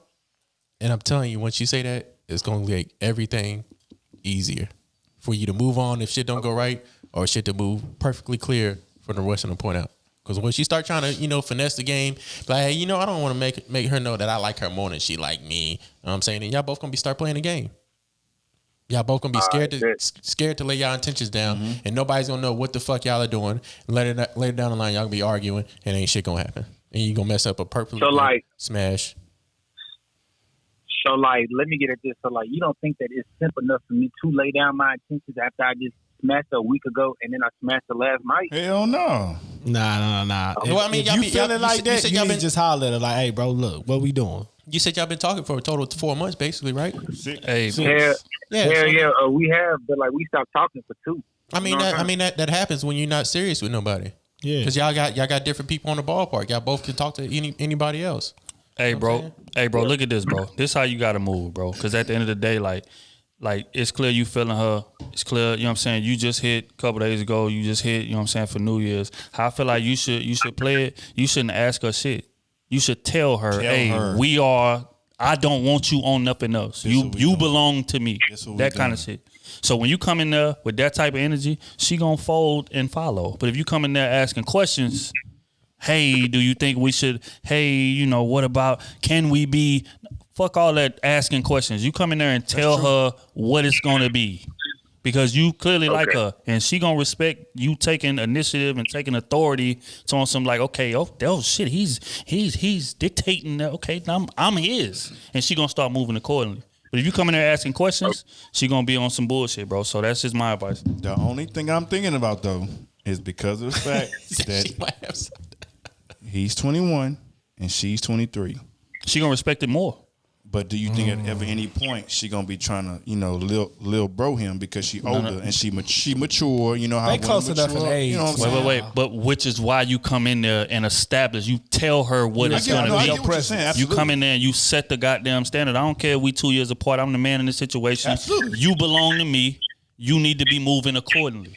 And I feel like she gonna fall in line with that, because clearly she like you. If she asking you to drive goddamn from another state to come see her to get the ass, that is the writing is on the wall. Make sure you have your ducks in a row too, though. Real rap. Yeah. At least a plan in place, because if you're gonna make her be your woman, you know, she gonna be like, okay, well, if you're gonna be, you know, my man. Make sure that's really what the fuck you want, man. You only been with her for 2 months, and then another 2 months you done hit. Hell You know yeah. what I'm saying? Make sure that's really, you know, I don't know. See how what she often you get values. pussy or what. See what she values. But it's good though. Like, if you do get a good woman like that, and you get her early and lock her down, do that. For sure, because ain't shit out here. I'm just telling you right now. Man, bro, that's facts. Especially with especially at your age, bro, it's not gonna be. You know what I'm saying? So if you can find a good woman that's gonna be solid with you, go ahead and lock that down. Man, there's a lot of good women out there. I don't know. You get you a good woman at 21, you gonna elevate faster. I'm telling you. Faster, for real. That's just real. Hey, question.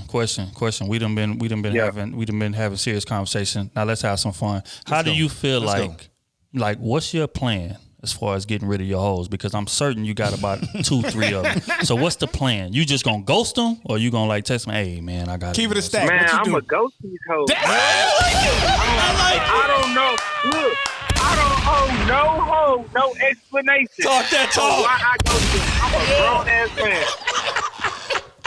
That's what I needed to hear. Good. All right. You might have been going to classes after all. Well, I'm proud of you. Proud of you. Let's be Hell honest. yeah. You might have been going to classes after all. Explain to you. That's real. Not my face. Hell yeah. That's what's up. But yeah, bro, we you know what I'm saying, we definitely appreciate you checking in, big dog. You know what I'm saying, wish you the best of luck. Just like I said, bro, just come in there, take initiative, and let her know what the new situation is. You belong to me, move accordingly, and you're gonna see a different kind of energy from her, bro. So that's my advice. Y'all boys got some last words for him? Man, I was gonna say, if y'all boys get married, you better send us an invitation, goddamn, because we want to see it. We want to see it. Goddamn me. Hey man, and thank you. Hell Man. yeah, Thank bro. you for I watching appreciate the y'all show, having me on the man. call, though. For real. Oh man, it's Thank love, you bro. for watching the motherfucking show, man. For real. Hell yeah. Yeah, Hell yeah, first. appreciate it, though. Yes, sir. Oh, love, bro. All right, bro. We're gonna catch up with you. I bet. Bet. All right. I like it. Kenny, are you satisfied?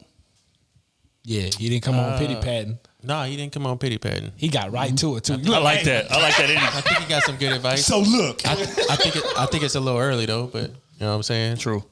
I think it might be. Well, you know what I'm saying? So what? He say 4 to 6 months they've been off and on talking. Mm-hmm. Yeah, boyfriend and girlfriend. It's not too early. The thing that throws me off is they went a month or 2 months without talking. She probably was pursuing something else. She knew it when she found out it wasn't shit and was like, look, let me make sure I got this shit. But that's the bad problem.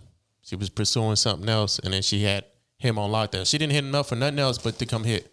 That kind of throws me to the side. Like, okay, she might be trying to get back at the other nigga. Like, hey, you know what? I got something else on the side anyway. on New Year's Day, she New probably Year's been Day. drinking. So he wasn't the first nigga she gonna call.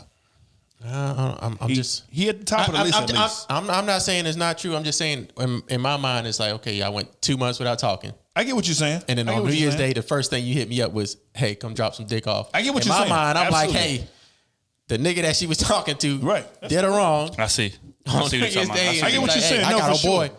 For sure. Hey, come I up get what here. you're saying. That's a for sure. So I feel like him coming on, you know what I'm saying? Like, let's make this serious would be too strong for her because she might be like, "Hey, I'm still trying to mingle on the streets a little All bit." right, Ken, you know? with that information, would you went down there and gave her some dick? I got too much. There's other closer opportunities. Hey, driving 2 hours. That's But it. wait, hold tight. Let's change the context. If it's some top notch, Yeah. I'm talking She put it about. I'm on. talking about the best on your roster. You're not driving that too. 2 hours? 2 hours. I done The seen you best drive on your five. roster. I done seen you drive By- 5, boy. by That was landslide. for my girl. I seen you drive That 5. was for my That's girlfriend. my girl. Exactly. For just I done seen you drive some ass 5. that I ain't talked to for 2. No, I wouldn't. I ain't spoke to her in 2 months, and then out of 2 nowhere on New hours? Year's I Day, agree. come drive 2 hours to come hit I agree. at the middle of the night. Man, I'm 30 agree. years You old. known for that. Well, yeah, known yeah, for yeah. that. That's I'm true. 30 years Okay, old. wait. Okay, context. 21-year-old Kenny. Yeah, he's 21. 21-year-old Kenny would have You drove taking that down drive? there. Easy. 21. Easy. Nah, because I would have something else set up. Man, I remember back in the day we went did some things. I ain't gonna say what, man. Was it 2 hours though? Huh? Was it 2 hours? It felt like 2 hours, but when he get on the highway, he was going 160 to rush back and make sure I ain't gonna say nothing. That was. I'll tell you exactly what it was. We went to Orange, Yeah. and I was in Beaumont. No, That's we not wasn't 2 in hours. Orange. Yeah, We yeah. wasn't in That ain't no Orange. way. We went to Orange. I know exactly. No, we went to Silsby. Louisiana. We went to Silsby. That's even closer. That's an hour. 30 minutes. That's 30 minutes 45 from minutes, yeah. 30, 45 If I'm driving, it's That boy 30 was minutes. That boy was hitting 160 on For the that way back. ass. That boy Boy, got I was in multiple the car speeding like, tickets. Hey. Glued to the seat. And I came right back. And if Matt wouldn't have been with me, I wouldn't have went. He was that quick. That's a fact. Nah, don't do him like that. No. He said I came right back. No. Look, I came right back. For real though, No. we had an emergency. That seems like a turnaround trip to no, me. I had a setup. It was me and Matt. Me and Matt had a setup there. Yep. And that's We why did. I went. I wouldn't did. have went if it was just me. I get you. Right. Nah, that's real. Okay. And then it was And then an it was emergency. an emergency. Hey, come back. came, So you know what I'm saying? happened. You know what I'm saying? Okay. So Okay. come back. That nigga, saying I don't believe y'all. that nigga old And I funny. wasn't even Sounded good I though. wasn't even 21 then. That nigga old funny. You gotta watch that nigga. And sometimes I am that quick, nigga. It depends on the day. At least I got mine. I got mine, nigga. The first one is from Get in my bag. Patreon member Noel. What's up? What's up, baby? Noel, what's good? What's Noel? Dallas Noel? Yep. Ah, shit. Yeah, Noel. Shout out Noel. Well, she won't. All right, she says for AC and Smooth, since you guys are fathers, advice on dealing with a pregnant wife, girlfriend, do's and don'ts. What is your experience with dealing with your woman's postpartum depression? Leave him. Damn. Wait. Wow. Wait a minute. We're not doing that. Wait a minute. Ain't that what you taught me, man? Wow. Don't do that. Y'all know me, man. I can tolerate. Don't do that. I can tolerate anything on the planet. Hey, man. don't shoot me. Don't shoot I me. can sis-in-law. tolerate anything on the planet. They know They that. gonna catch you for Don't PA. Don't nigga. shoot me, sis-in-law. She gonna catch you for PA. Otis told me to say it. Damn. She know better. I ain't gonna do that. They trying to get me hung out here. All right, so Smooth, how you dealt with like your wife being pregnant? Because I mean we done been there, so it's like the unstable emotions, Bro, like, all of that. How did you deal with it, bro? it's crazy, man. I just tried to make it as easy as possible on my wife, right? But she didn't want that. You get what I'm saying? Because she wanted to be able to do everything like for our son, like hold him, goddamn, give him a bottle, go make him a bottle and all that shit there. You get what I'm saying? Because she had to get the C-section, make emergency C-section. Right. So with her not being physically able to do that, that messed with her mentally. Right. You get what I'm saying? So with me, I'm like I would see her like real vulnerable in the moments, and I would just try my best to like make sure like my son was on her like at all times. Right. You get what I'm saying? Right. But it's really for a man. It's really for real. It's nothing you can do about her feelings. You can just make it as comfortable as possible. You know what I'm saying? And And when she gradually come out of there, she gonna thank you for all the shit that you was doing. You know what I'm saying? So that's just how I dealt with it. You know what I'm saying? Because I can't, goddamn, I'm not your feelings, so I can't tell you how to feel. Right. I can't make you feel a certain way. You get what I'm saying? Even if the other, like, from my end, if I'm doing everything that I need to do, like or if the man is doing everything to make sure you got the kid at all times, if you have a C-section or you got complications during the pregnancy and everything, you get what I'm saying? Like, it's nothing that man is going to be able to do to make you feel differently until in your mind you put it together to be like, all right, you know what I'm saying? I'm over this. We can push past this. But I just was weathering the storm. That's it. Man, Jesus Christ, I don't even know how deep I want to go into this, but it's definitely a challenge. You know what I'm saying? First and foremost, shout out to all of the dudes, right? When they girl pregnant, they there at all the appointments. They there day for day dealing with all that. Give y'all for real. No, real. Shout out to y'all I boys. think I missed one appointment. Yeah, me too. One, and that's because I was tied up at work. Like I it was was at like work. closed up, right? I was at You know what I'm saying? But when you go into those appointments week to week and you seeing, you know what I'm saying, the like progress of the situation, and you seeing the uncertainty, and you seeing the fear and the vulnerability that's involved with that, you gotta understand, like, my old lady, one of the strongest women I ever met, as far as emotion wise. She don't, you know what I mean? Like she takes on a lot on her shoulders and just troops it through. But in a situation like that, it's so scary because you don't have control over the situation. And I'm gonna get into our story a little bit, right? We was going to all the appointments, all of that, everything was cool for the whole 9 months, right? And then, you know, our daughter was due to be born April 19th. On March 31st, we at my sister crib and we kicking it, you know what I'm saying? My old lady ain't been feeling good all day.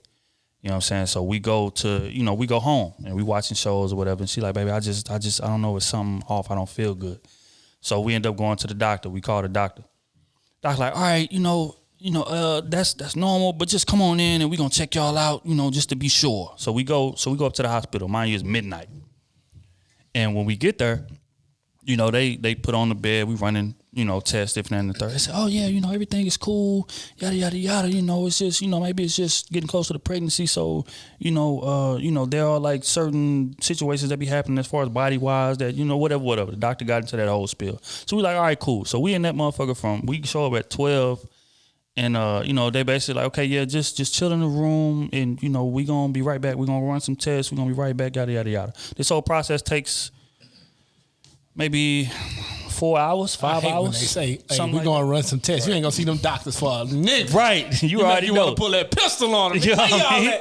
So yeah. So when they leave, it's like 2 a.m. Something like that. We done been there for 2 hours, whatever. They done ran some first round of tests. They cool. So they hook up monitors to her stomach so they can watch the baby, this, that, and the third. And all right, cool. Yeah, everything's good. We gonna be right back. We gonna run some tests. So we in there for like 3 more hours. And I started dozing off. I'm like, all right, cool. We in there laughing, joking. Oh, baby, I don't know. I got work in the morning. I got to be there for 7, 8 o'clock. And, so we in there laughing, joking, whatever. A lot of time is passing by. They come in. Hey, I just want to check you guys are good. So we like, all right, cool. So in my head, I'm thinking, oh, everything's straight. I'm going to just go home, whatever. I might be a little late to work. It's cool. So I start dozing off a little bit. Now, at this point, it's like 5 a.m., 6. All of a sudden, the door busts open. And it's like, wait a minute, lights come on. Baby's been down 7 minutes. We got to go. So it's 5 nurses in the room. Mind you, it was 1 discussing it with us the whole time before. Now it's 5 in there. And they're like, oh, we seen something on the screen. Baby's been down 7 minutes. We got to go now. So they start unbuckling, unplugging shit. My baby is on the bed, whatever. They got monitors on it. They unplugging monitors, unplugging the bed, this, that, and the third. So we go from chilling to being rushed to the OR in a matter of, couple hours. But we in there chilling. We don't think nothing wrong. Come to find out, the umbilical cord is wrapped around our baby neck 4 times. Mm-hmm. So again, they ain't tell us this officially, but I'm up now because it's 5 people in the room. They scrambling, unplugging. So I'm like, what the hell going on? So they baby's been down 7 minutes. Umbilical cord's wrapped around four times. We got to go now. So I'm like, oh shit. So I like look at her and I see the panic in her face. And I ain't never seen her like that before. Like I said, my old lady, one of the strongest women I ever met. You know what I'm saying? So to look at her and to see the vulnerability and the uncertainty and the what the hell is going on this in her face, you know, truly like made me the most vulnerable I ever been. You know what I'm saying? Any man can tell, like, when you in a relationship with your girl, like, you know, it's your job to be the man, to stand up, be the rock, this, that, and the third. But in that moment, I had no idea. I had no control over nothing. And that was the most vulnerable I ever been in my life. So, mind you, we leave out that room. We running to the OR. We running down the hospital hallway. You jump on the elevator. I'm seeing, again, it's 5 nurses around. They panicking. I'm like, what the hell is going on? We done been through this pregnancy. No complications. No nothing. It wasn't no, you know, hey, you know, the baby's having trouble breathing this day, so we're going to need y'all to do. It was none of that. Every time we went to the doctor, it was, oh, the baby's great. So now all of a sudden, it's chaos mode. So we get off the elevator on, well, I think it was the 4th floor or something. We running to the OR. Mind you, this is about 30 yards of running down the hallway. And then right when I get to the door, they stop me. They said, nah, you can't come in. We got to go take care of it. So again, that was one of the most vulnerable places I'm in my life. So the whole time we running down this hallway, I'm looking in her eyes, and I ain't never seen that amount of uncertainty and vulnerableness in my old lady ever. Yeah. And as a man, of course, you know, we problem solvers. We want to be there to solve everything. We want to, you know what I mean? Like, oh, baby, don't worry about it, this and the third. I couldn't even get words out because I don't know what's about to happen. Right. So they go into the OR. They in there for an hour at least. I'm in the hallway pacing. I don't know what's going on. They ain't come out, give me no updates, no nothing. I don't know what's happening. I'm trying to call her mom, call my mom. I'm trying to call, you know what I'm saying? So then the nurse comes out and her eyes are bloodshot red. Like she been crying. Right.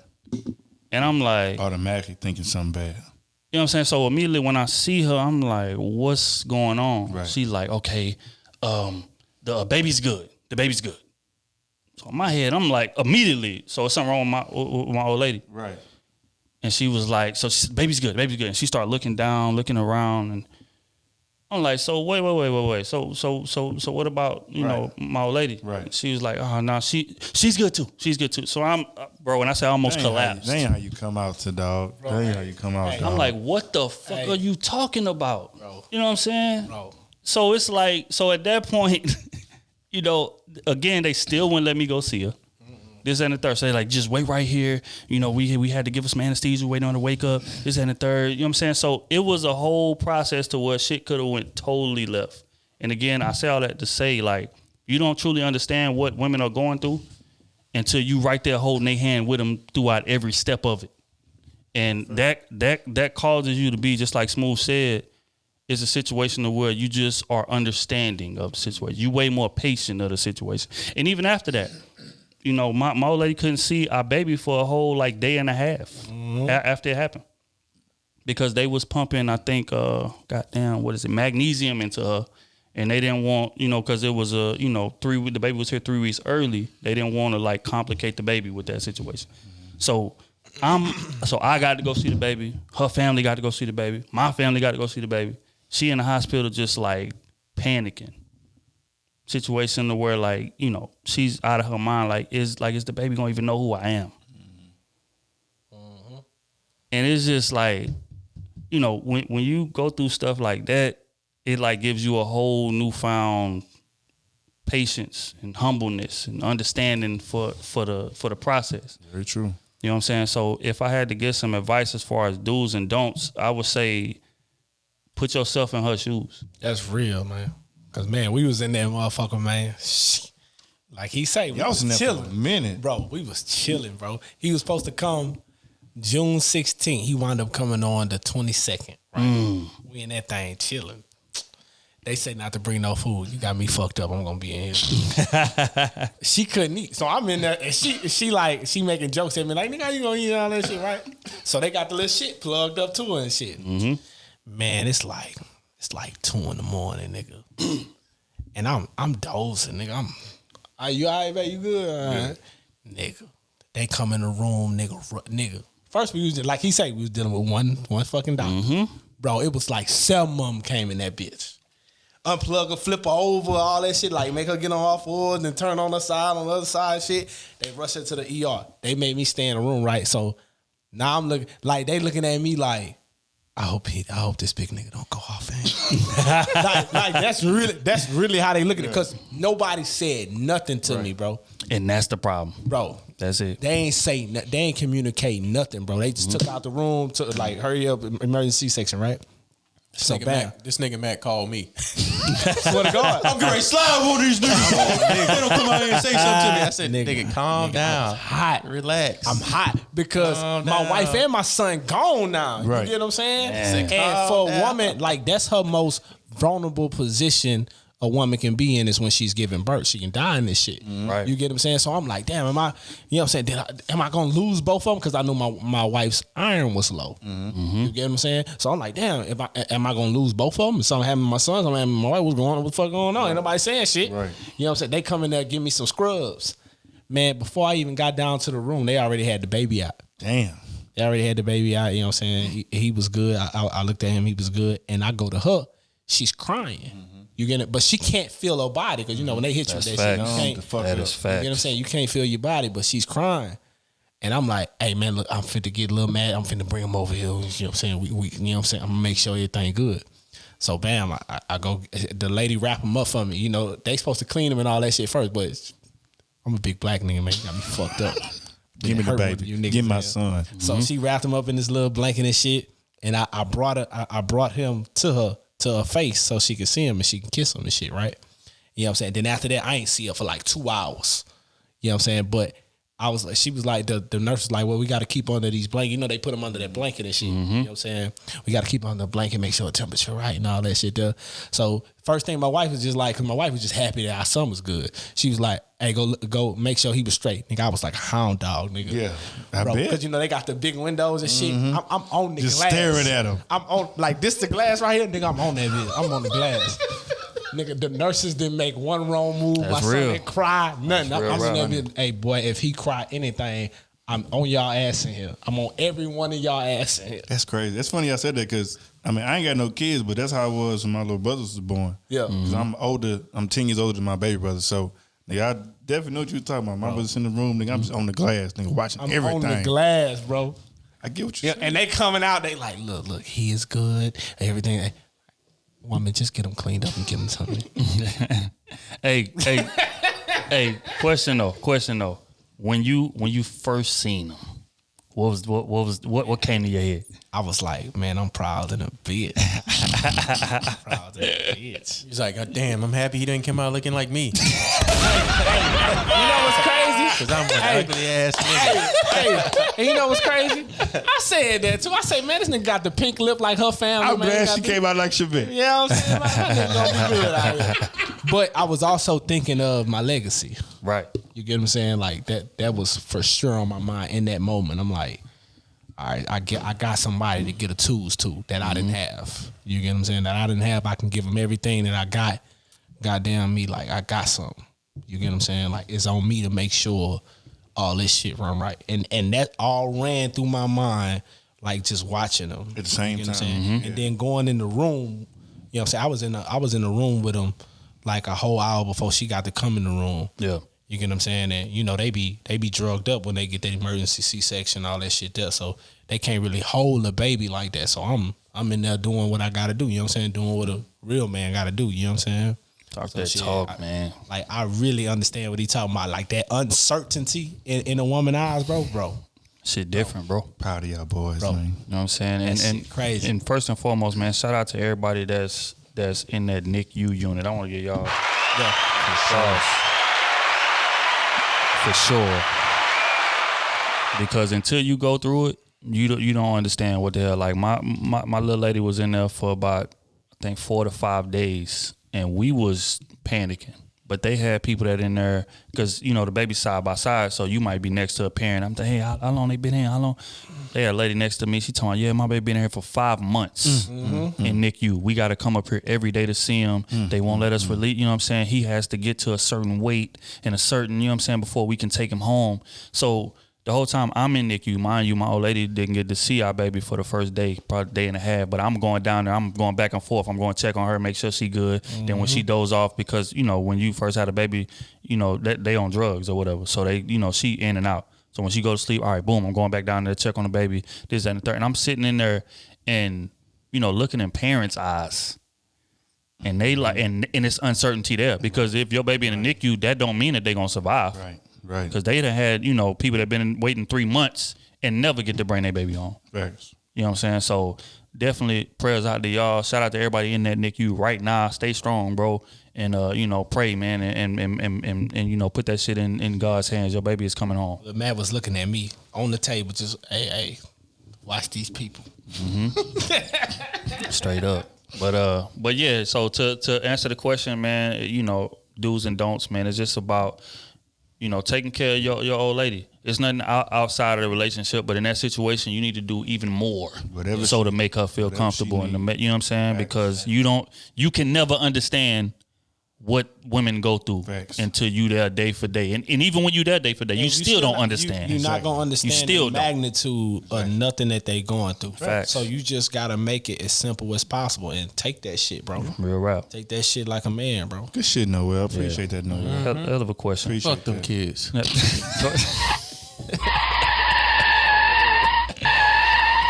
shit better hear that shit gonna come kill you, nigga.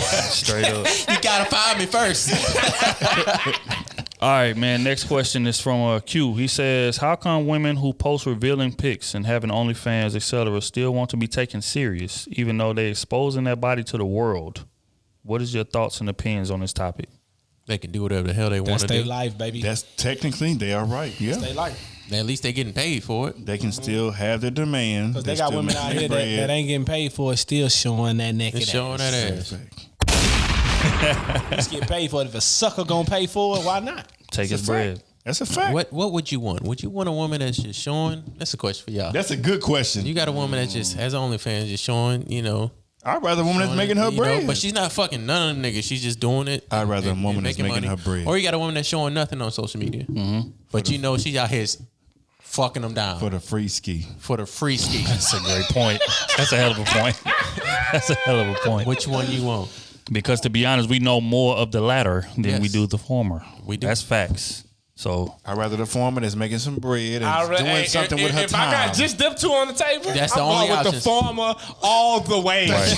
Real Make rap. your money, baby. Come spend it on Big Daddy. Cause that's our bread, you know what I'm saying? But our. Yeah. Matter of fact, I'm recruiting suckers to your thing. Man, you seen this girl? That's the truth. Hey, you seen this girl, man? Hey, boy, you better VIP that dog. I'm telling you. VIP that. VIP, she gonna bust it open. VIP 300, niggas paying. Yeah. Let me get it. hell nah, bro. I feel like at the end of the day, man, you cannot judge these women for how they make their bread if you're not willing to put the money in their pocket. That's you know what I'm saying? So at the end of the day, like, you gotta respect everybody hustle. They got dudes out here dealing drugs. They got dudes out here scamming. They got dudes out here doing a lot of illegal things. They not. You know what I'm saying? So at the end of the day, you gotta respect it. Now, if you want to be with her, you know, you gotta, you know, that's what it come with. And y'all have a conversation. You shouldn't judge her for that. You know what I'm saying? But if that's not your type, there's nothing wrong with that either. Plus, you gotta understand, it's a time limit on sexy. It's a time limit. True. Very, very, very true. It's true. You know Unless you meet. But other than that, Next subject. You got 2 years. never let me live. You got 2 Ever. years. You got 2 years. We never gonna let you live. Big nose, light skin, some bitch.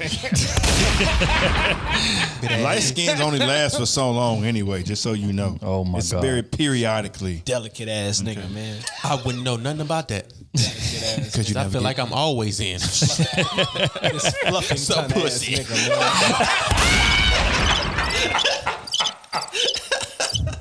Oh my get God. drowned. They call me Swim. Or swimming in some pussy. They do. Oh my Y'all should have God. put me on a Snowfall, dog. Hey, best show on TV. On man. everything from Snowfall. But how long are you swimming? I got a good 3 seconds before the raft break. Is Jaws in the water or is it just Nemo in there? Oh my God. Man, we've been drinking too much. Go on with the next question, man. All right, on to the next one. This is from Make sure so you don't want to be anonymous. Candace. Long gas. She says, hey guys, you guys are great. This is kind of long. My homegirl says I'm wrong, but I don't think I am. A little context. I was messing with guy A for about a year. He hit a rough patch and he ended up moving and we lost touch. Last year, 2019, we reconnected. We established rules that I would come and stay the night and leave the next day. No harm, no foul. As time progressed, he wanted to add more time to the amount of time I was spending with him. Example, I would come Saturday and leave Sunday. Then he, in all caps, changed it to spending Friday to Monday with him. I'm like, okay, whatever. As time progressed, I would make suggestions about things he should improve about his life, home, and things that should change. It was to that point I was spending so much time with him, I started leaving stuff at his house to make it easier on me when I would come over. Yes, I've met some of his close friends and their families. He never met any of my family because we were not together. Fast forward to March 2020. We had a small disagreement. He brought up the fact that we had been messing around for about a year and things were getting mundane.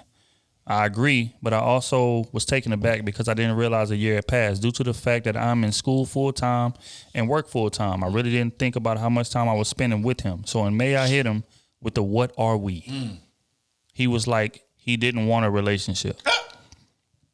I was like, cool, no pressure. I actively started dating other people. At this point, I'm judging him. School full-time, work full-time, slowly building my roster. Good job.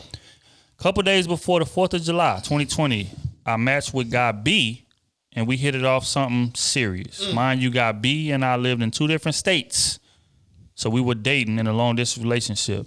Starting in July, as of October 20, guy B packed up my stuff and moved me in with him. And now we are super happy living together. Before guy B and I made it official, I kept guy A around and slowly cut him off. At the time, I was transitioning roster spots. My homegirl felt like I should have told guy A that I entered a relationship and was planning to move out of state. I felt like I didn't owe him shit. And once I told him that life was happening, quote unquote, he took a step back and that was it. We were never together. He made it very clear that he did not want to be in a relationship. So why would I tell him my moves? Am I wrong? Hell no. Next. By the way, my name is Candace, and yes, you can say my name. Okay, shout out Candace. You did the Shout out right to job. Candace, your friend is wrong. Hey, yo, suck ass. That ain't your friend. That ain't your friend. That ain't your friend. She wants your ass to be miserable. You had a nigga that didn't even want you, and you moved on to man B, correct? Facts. So hit it off with man. you B hit it off too. with man B. And he moved her in. He's clearly doing everything you want, and he moved you in. He's showcasing big dick energy. Exactly. He showcasing big dick energy. So why would you want A? That nigga clearly said, after all this time, nah, I'm good. Okay. Hey, she actually did it right. She transitioned roster spots. Yeah. Facts. You know what I'm saying? I slowly let you down. Next. You know what I'm saying? God, man. Hey, that mean your friend ain't got no game. She fall for anything out here. Watch the nigga she fall for. Watch. She ain't got no nigga, but go ahead. She ain't, but the nigga, but She about to be happy. But the dude that she fall for gonna be something trash. Watch. Facts. Shout Watch. out Candace. You probably most likely have a good man. That's real. Build with that, and you know. Hey, and keep that funky ass friend out your relationship. She gonna destroy Send y'all. us the invitations, goddamn me. Hey, she gonna destroy y'all. Okay, next one. What up, Crew Season? This is Antoine again. Shout out to Antoine. It's going down. Again. Antoine say he on the hose. He on top of the game. My man say, I'm enjoying every bit of the podcast, music recommendations, Sleazeball U, Pandering O, Toxic Kenny, all of it. Hold on. Time out. Pandering O. That was one episode. But anyway, keep going. Why I gotta be toxic? I Because don't you think are. shit toxic. Because you are. Nigga, throwing him on the butt. He says, okay, I've been out of work for about a year. The restaurants and I was working at closed November 2019. Then the new job I found February 2020 shut down the next month. What advice would y'all give people in my situation to get back on their feet into the bag in 2021? Context, I have 2 degrees, a culinary arts degree and a bachelor's in electronic media and film. No debt and a couple racks in the bank. Goals, I want to buy a coupe and to buy a house. So what advice would y'all give them? You got a culinary degree and you got an electronic degree. Yeah. Which one do you love more? If you like fucking cooking, bro, start your own shit. Do your own shit. Start your own shit. Become your own boss. It's going to be scary at first. Hey, But the just unknown is always scary, bro. Just when you do jump out on the porch by yourself, just do it. and you gotta light the road, it's scary, bro. Just do it, bro. But the shit pay off, bro. Just don't quit. You gon' fall. You gotta look at it like that. So don't go get no fly ass car and all that type of shit, man. Get you something moderate right now. You know what I'm saying? Get you if you gonna buy your house, get you a little one or get you a little apartment and shit until you got your finances in order. Because you don't want to go purchase all that shit and then on the back end you not working nowhere or you gotta depend on the job. You know what I'm saying to fund all this shit. When you can goddamn own something, because you got to, man, culinary, everybody need food, bro. Mm-hmm. Everybody need food. I don't give a fuck, man. People love catering shit. Bro, like you can get it catered all you the can time. become a sports type of person to do food for them. You get what I'm saying? Like Many you can diet avenues. food, Many all this type of avenues. shit, bro. You know what I'm saying? Like it's so much shit you can do with that food shit, bro. You just gotta open your mind up. Even if you gotta go get a bullshit ass food truck and serve out that much. Food trucks is killing right now. He said a bullshit ass. Hey, That for nigga real. down, You know he what down I there mean? before you get No, a no, compliment. He's No, saying but like I'm don't saying, spend like- a bag like- on a truck. I got you. Yeah, I got you ain't you. gotta I got spend you. I got you. It just $20,000 on sounded the funny. Y'all It niggas just sounded is funny crazy, though. man. These Get your little bullshit at food truck, and what you want to do is That's exactly what Y'all it sounds niggas is crazy, man. But hey, he gonna get it. You get what I'm saying? Go get your little. Don't get the big motherfucker. You don't need that right now. Get you the big one and grind on your Just business. grind. Understand what the business is. And then when you know you got that shit, you got the payroll down, you got how you gonna do your taxes, you got all this shit down, then elevate. Elevate little by little. You get what I'm saying? And with the electronic shit, if you love that more, dive deep into the tech world. You get what I'm saying? Dive deep. And now it's hard to start a business in that shit. I can't lie to you in that. It's hard to start a business in that, but it's doable. It is doable. You get what I'm saying? Or you can find tech shit to sell and all this type of shit that you Electronic just gotta media and find. film. You just gotta find you goddamn groove in this shit, bro.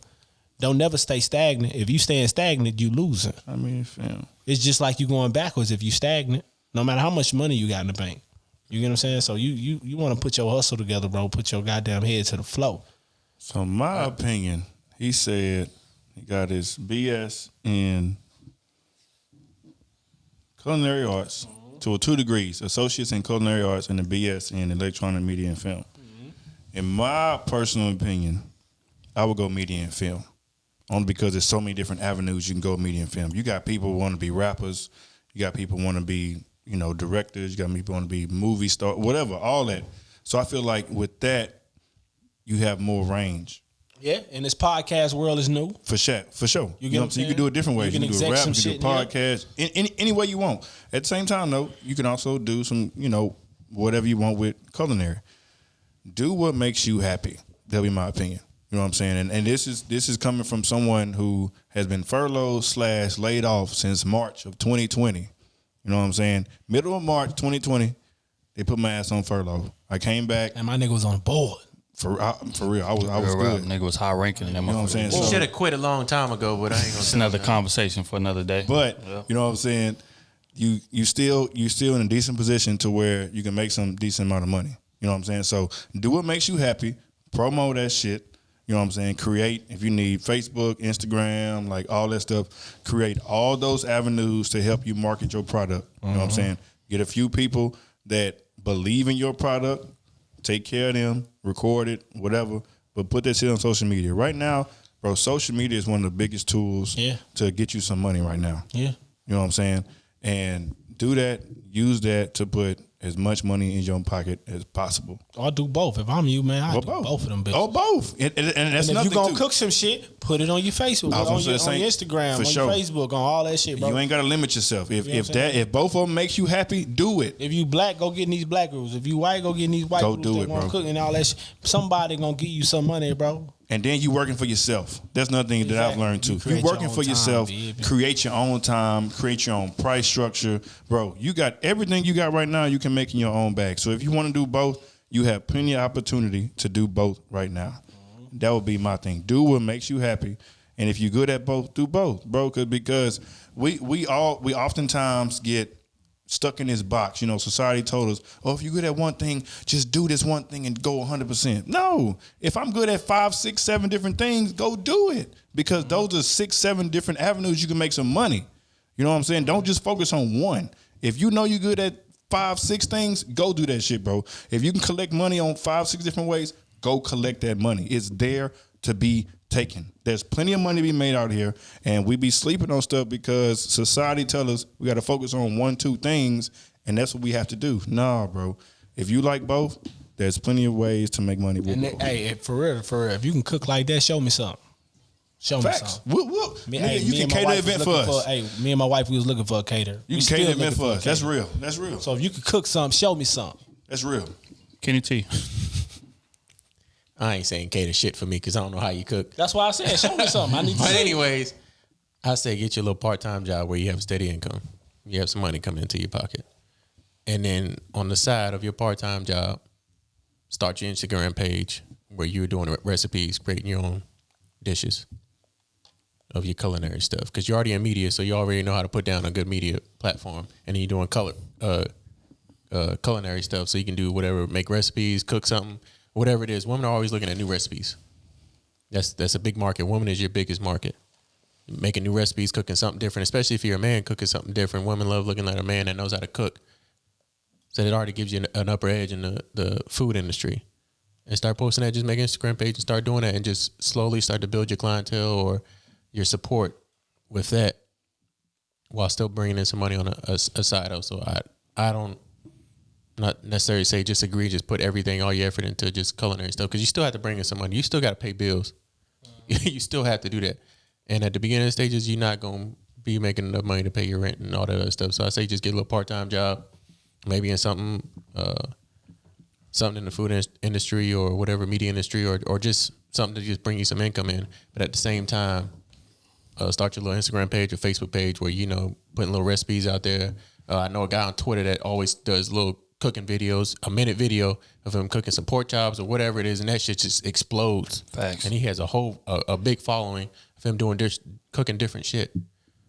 So yeah, that'd be my advice to you. But I mean, just keep a steady income, steady stream, because once you start slowing down on bringing money in, that's when you start getting lazy. And you start getting used to just not having that money. And you start depending on, okay, I'm just waiting for this. I'm just waiting on that. Just keep on, just keep a hustle going. Yeah, I would definitely agree, man. I feel like we are in a gold rush. We in a new age gold rush right now. Shout out to Nip. You know what I'm saying? So at the end of the day, bro, 2021, we in a new year. It's so many opportunities to make money out here, bro. Like, you don't need to go about it in the traditional fashion. You are in entertainment and film. Mm-hmm. This and culinary as well. And then culinary. Yeah, bro. Like, you can start a YouTube channel that can blow up, and you could be making a couple $1,000s a month if you play it right. You know what I'm saying? Because at the end of the day, a lot of people don't understand. As much time as you spend on social media, put that amount of time into researching as far as your craft and as far as doing what you need to do as far as marketing. Because it sounds like you can cook. I mean, if you got an associate's, I'm pretty sure you can cook halfway decent. And the entertainment and film degree, so you know how to create. You know how to, you know what I'm saying? So it's just a matter of learning how to market in this era. So I would spend time doing that. And right now, since you laid off right now, this would be a great time to do Perfect time, bro. More time than any. And, I think that's the dope part about what this quarantine situation has, steered people into what their passion is. Because it's like, okay, if I'm laid off from my job and I'm getting unemployment checks, okay, so let me focus on what I really want to do. And let me learn the ins and outs of that situation. Let me learn how the business works. Let me learn, okay, let me get my license here. Let me get my LLC or my trademarks and different things like that. So all of the information is available to you on Google, bro. You can find out anything you want to know within 5 to 10 minutes. So what you need to be doing is setting yourself up, getting you a YouTube page, getting you a Twitter, getting you a social media, take advantage of all of these free marketing situations, and then, blow your situation up from there. This is a golden opportunity. Take advantage of it. That would be my advice. As far as, money, at the end of the day, just like Kenny said, there's nothing wrong with getting you a job, part-time job, to be able to pay your bills. But at the end of the day, you got 2 degrees. You know what you want to be working in. So this is going to be a means to an end. But in the meantime, while you're working this part-time and the time that your ass is not at work, research on how to dominate your field. Facts. So that when all of this stuff clears up, you're going to be in a better position to be able to do what you need to do to get where you want to be. Simple as that. Yeah, one more thing really quick I want to add. just be more, you know what I'm saying? Again, like he was saying, if you're doing research, you know what I'm saying, take your time. What I've done recently, I've kind of set myself a schedule. At 1 hour, you know what I'm saying, let's say 8, 9 o'clock, I'm working on this. 10 o'clock, I'm working on this. You know what I'm saying? If you don't have a job, set yourself a schedule like you have a job. You know what I'm saying? Work on your different skills because if you don't have a job, you got 12 hours easy. That's no traffic, no car ride, none of that stuff. You ain't got to worry about none of that stuff. You at home, you can do what you do. So set up some time, let's say 8 hours, 8-hour window. You read, you do some research on your culinary, do some more research on your film and editing and electronic stuff, you know what I'm saying? And then some whatever you want to do for yourself. But schedule a block of time where you're focusing on just that, you know what I'm saying, every single day. And I promise you're going to grow. I promise. Cook some fly shit, different shit every day. You're gonna grow every day. Post it, you know what I'm saying? You're going to have to get to use the different medias. Dress it up pretty. TikTok, you got Twitter, you got Instagram. Use all those. Do your thing. You can manipulate this shit, bro. You need you some fly plates, man. Go to Ross. They sell them in one pieces. You get what I'm saying? You Schedule can dress that plate up. Make the time. You know what I'm saying? That way you building up all this shit, bro. Like you just gotta make it look pretty. You can do more than one thing, bro. For real. If you want to do 4 or 5 things, bro, it's possible. Especially if you're not working. I'm a witness of it, bro. You can be posting all day, different avenues. If you have a gift, if you have a talent, bro, use that for real. Well said. All right, on to the last question of the day. This is from Bria Jefferson. She says, hey, my name is Bria. I love the podcast. Got a question for all you guys on the show. This question is inspired by a video I was watching from DJ Academics. He asked as follows if they would wife a girl that had a sex tape leaked by an ex online. He said he would definitely wife her if he really liked the girl and if he knew that she had nothing to do with the tape being leaked. How do you feel about that? Would y'all take a woman seriously if her sex tape was accessible online, but she was the girl of your dreams? What would that be, or would that be too much for a man's ego? What if you were in a committed relationship with her, but then a tape from her past came out? Okay. Would you end the relationship? No, I wouldn't. Because he could be a pussy ass nigga and just be jealous that I'm with her now. That's real. You know what I'm saying? So, women, when they get comfortable, when they get super comfortable with you and they trust you, there are times when they may let you do some things. Y'all record each other in the bedroom and stuff like that because, she comfortable with you. Yep. And then pussy ass niggas like that, once they break up, she move on, now he want to post shit online. If it's a situation like that and it just her ex or something post that because he's jealous, I'm okay with that. What if it's not because he's jealous? What if he's not jealous? But if he still posted it, what if he posted it, right after they did it and she was okay with it right then? Like, hey, go ahead, post it online. She wouldn't be cool with that. There's nothing she would be cool with if she. Oh, you talking about if they was together and he posted it online? She's like, hey, no. Hypothetically, because they was already together. So you saying they was already together? Yeah, that ain't your girl yet. Listen, wait, hold on. Let me give you a little context because what Kenny talking about basically a situation that can be equivalent to that is like Mimi from Love and Hip Hop. Mm-hmm. Right, she was with old boy. And, they leaked the sex tape just to make it a part of it. Right. They leaked the sex tape to make it a part of the storyline on the show. She act like she didn't know, but really and truly, they like collabed and put the tape out. So if it's a situation like that, how would you respond to it? Oh, that would have to happen. That one I'm unsure. If she knew about it and let that shit go, I'd question. Okay, so what if it happened if I question she was, her and her boy recorded having sex and all of a sudden her boyfriend's phone got stolen. Or her phone got stolen. I mean, it got stolen. And the video got posted online. It got stolen. What can I do about something that happened before me? They're saying, yes, Big Daddy. What can she doing shit in there that she would never let you do? Let's keep it a stack. Let's keep it a stack. What is it? Let's keep it a stack. She probably done said Big Daddy or whatever to her last nigga. What if she doing things to him that she never did with you? That is not happening because I'm always getting some new shit. Again, it's me. Mr. Bitch. I'm a nasty ass nigga. I'm a nasty ass nigga. She gonna do some shit that she never done. That's a hard booty. That's a hard scenario to go with. But I think it depends on how long we've been talking. It depends on how long we've been talking, dog. Like if we just 5 months. If I'm trying to make her my girl, I clearly y'all like already her. Boyfriend and girlfriend. I clearly like her. And the tape leak. And she knew about it first, but didn't tell me. Facts. We would have a problem. Okay. Yeah. Did she really know about it? Yes. Yeah, and she knew it was leaked. She knew it was online. Yeah. and she didn't tell me, and your family it would bring be a it problem. to you. we got a problem. It'd And be a problem. your family bring it to you. Who is this? You gotta if you tell me, Ain't this Ashley?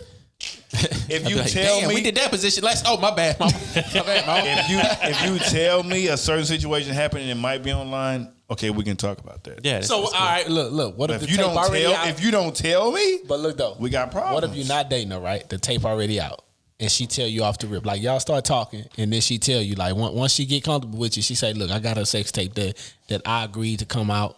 You know what I'm saying? Are you fine with that? My face is a few places. Again, How many niggas in the video?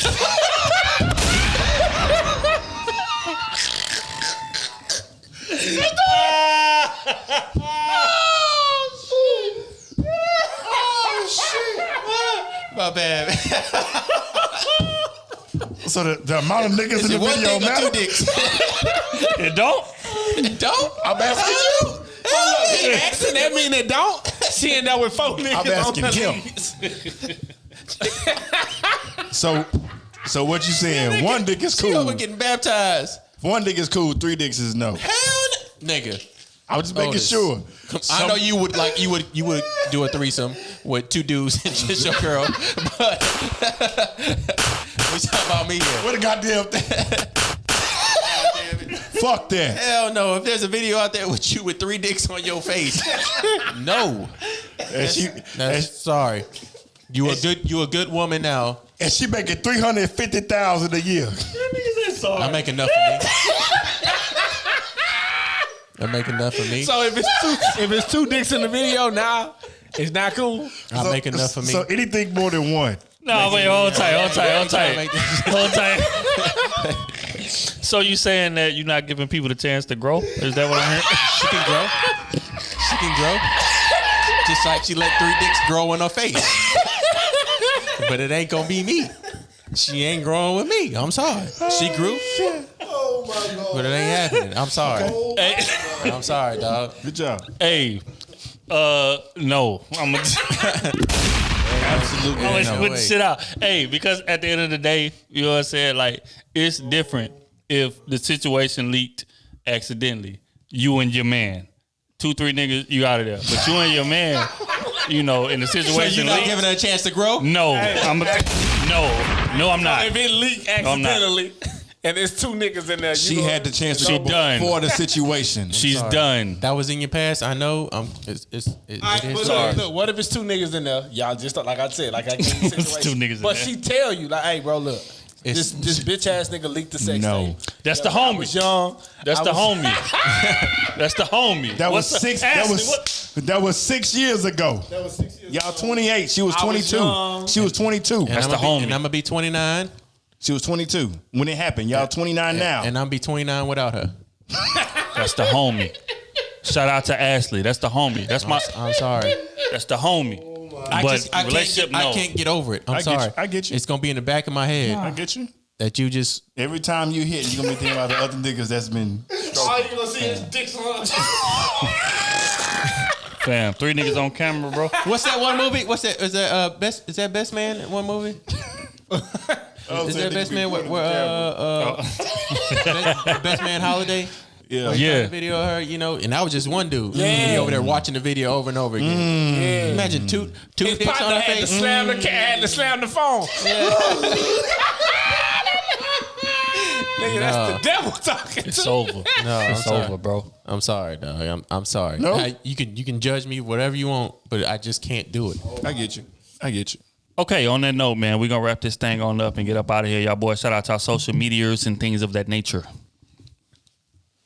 SMUV __. Trying to get my follows up, bitch. Follow the dean, ho.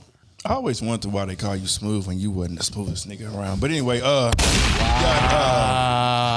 so well _fitness. Wait a platforms. goddamn minute. Hey, my nigga, I'm just saying, I can't call you smooth no more. You've been married for how long? I understand. How long you been married? Almost 10. You know what I'm saying? I'm just almost saying, 10. baby, you kind of out of touch with the game, baby. The dean is never out of touch. I'm always the overseer. I'm the overseer. I'm writing the laws. So well _fitness, all platforms. You got Instagram, Twitter, TikTok. You know what I'm saying? TikTok, I got 18,000 followers, so y'all might as well join. But you know what I'm saying? @Fitness. If you wanted some personal training sessions, we got virtual, we got in person in Houston. If you in here, fuck with me. I'm gonna get you right. I got 3 clients right now and posted. What's with all the hand movements, nigga? Calm down. Hey, so we good. We at the end of the video. They gonna see this. I love y'all, and I want y'all to be fit. I want y'all to be right. I want y'all to be healthy for this new year. Understanding you got goals. Let's get them. You know what I'm saying? Reach. You feel me? You got it, baby. You done? I'm done. God damn. KT_Goodrich. That's all I got. Look here, D-Trill AC on everything. Y'all follow all the Krew Season pages. Krew Season on Twitter. Krew Season on Instagram. Krew Season on YouTube. Subscribe. Tap a friend. Tell them to subscribe. And on Clubhouse, even though I ain't on it. We now on TikTok. God damn me. Yeah, TikTok now too. So, you know what I'm saying? Look forward to content coming on there, man. We appreciate everybody again. Let's shout out the Patreon members. Always. Tell me what y'all think about these jackets too. Yeah, hey, facts though. Y'all see the jackets. So it's like new things coming down the pipeline. You know what I'm saying? We're gonna roll them out eventually. We just want to get all of the, I's dotted and T's crossed and before we do that type of thing. But definitely look forward to that. Y'all hit us in the comments and the messages, whatever. Let us know how y'all like these jackets. Oh, and send us some black businesses merchandise. I want to start wearing some of their merchandise. Just put it on the show. Very so true. Y'all can see. Very true. Support some other people. Yeah. Very true. Yeah, that's real. If you want to, I ain't paying. But you want to be seen, I'll wear it for you. Just just a little shout out for y'all. Yeah, facts. Dre shit too. Facts. Matter of fact, I'm going to go set up a P.O. box tomorrow for that. So y'all boys shout out y'all sizes so they can know. Large. 2X. Kenny got a medium. He like tight shit. That's flagrant. That thing ain't long That's enough. flagrant. I'm talking about my man like that. Ain't big enough. I'm not gonna let you talk about my man. You can put me in a large. Extra large. Yeah, that's about it. Yeah, man, give me a medium. T-shirts, jackets, large, pants, about 34, 35, something like that. So yeah, man, y'all boys just all of that. Send that through. You know what I'm saying? Trying to help out. Through. Help a friend. Real rap.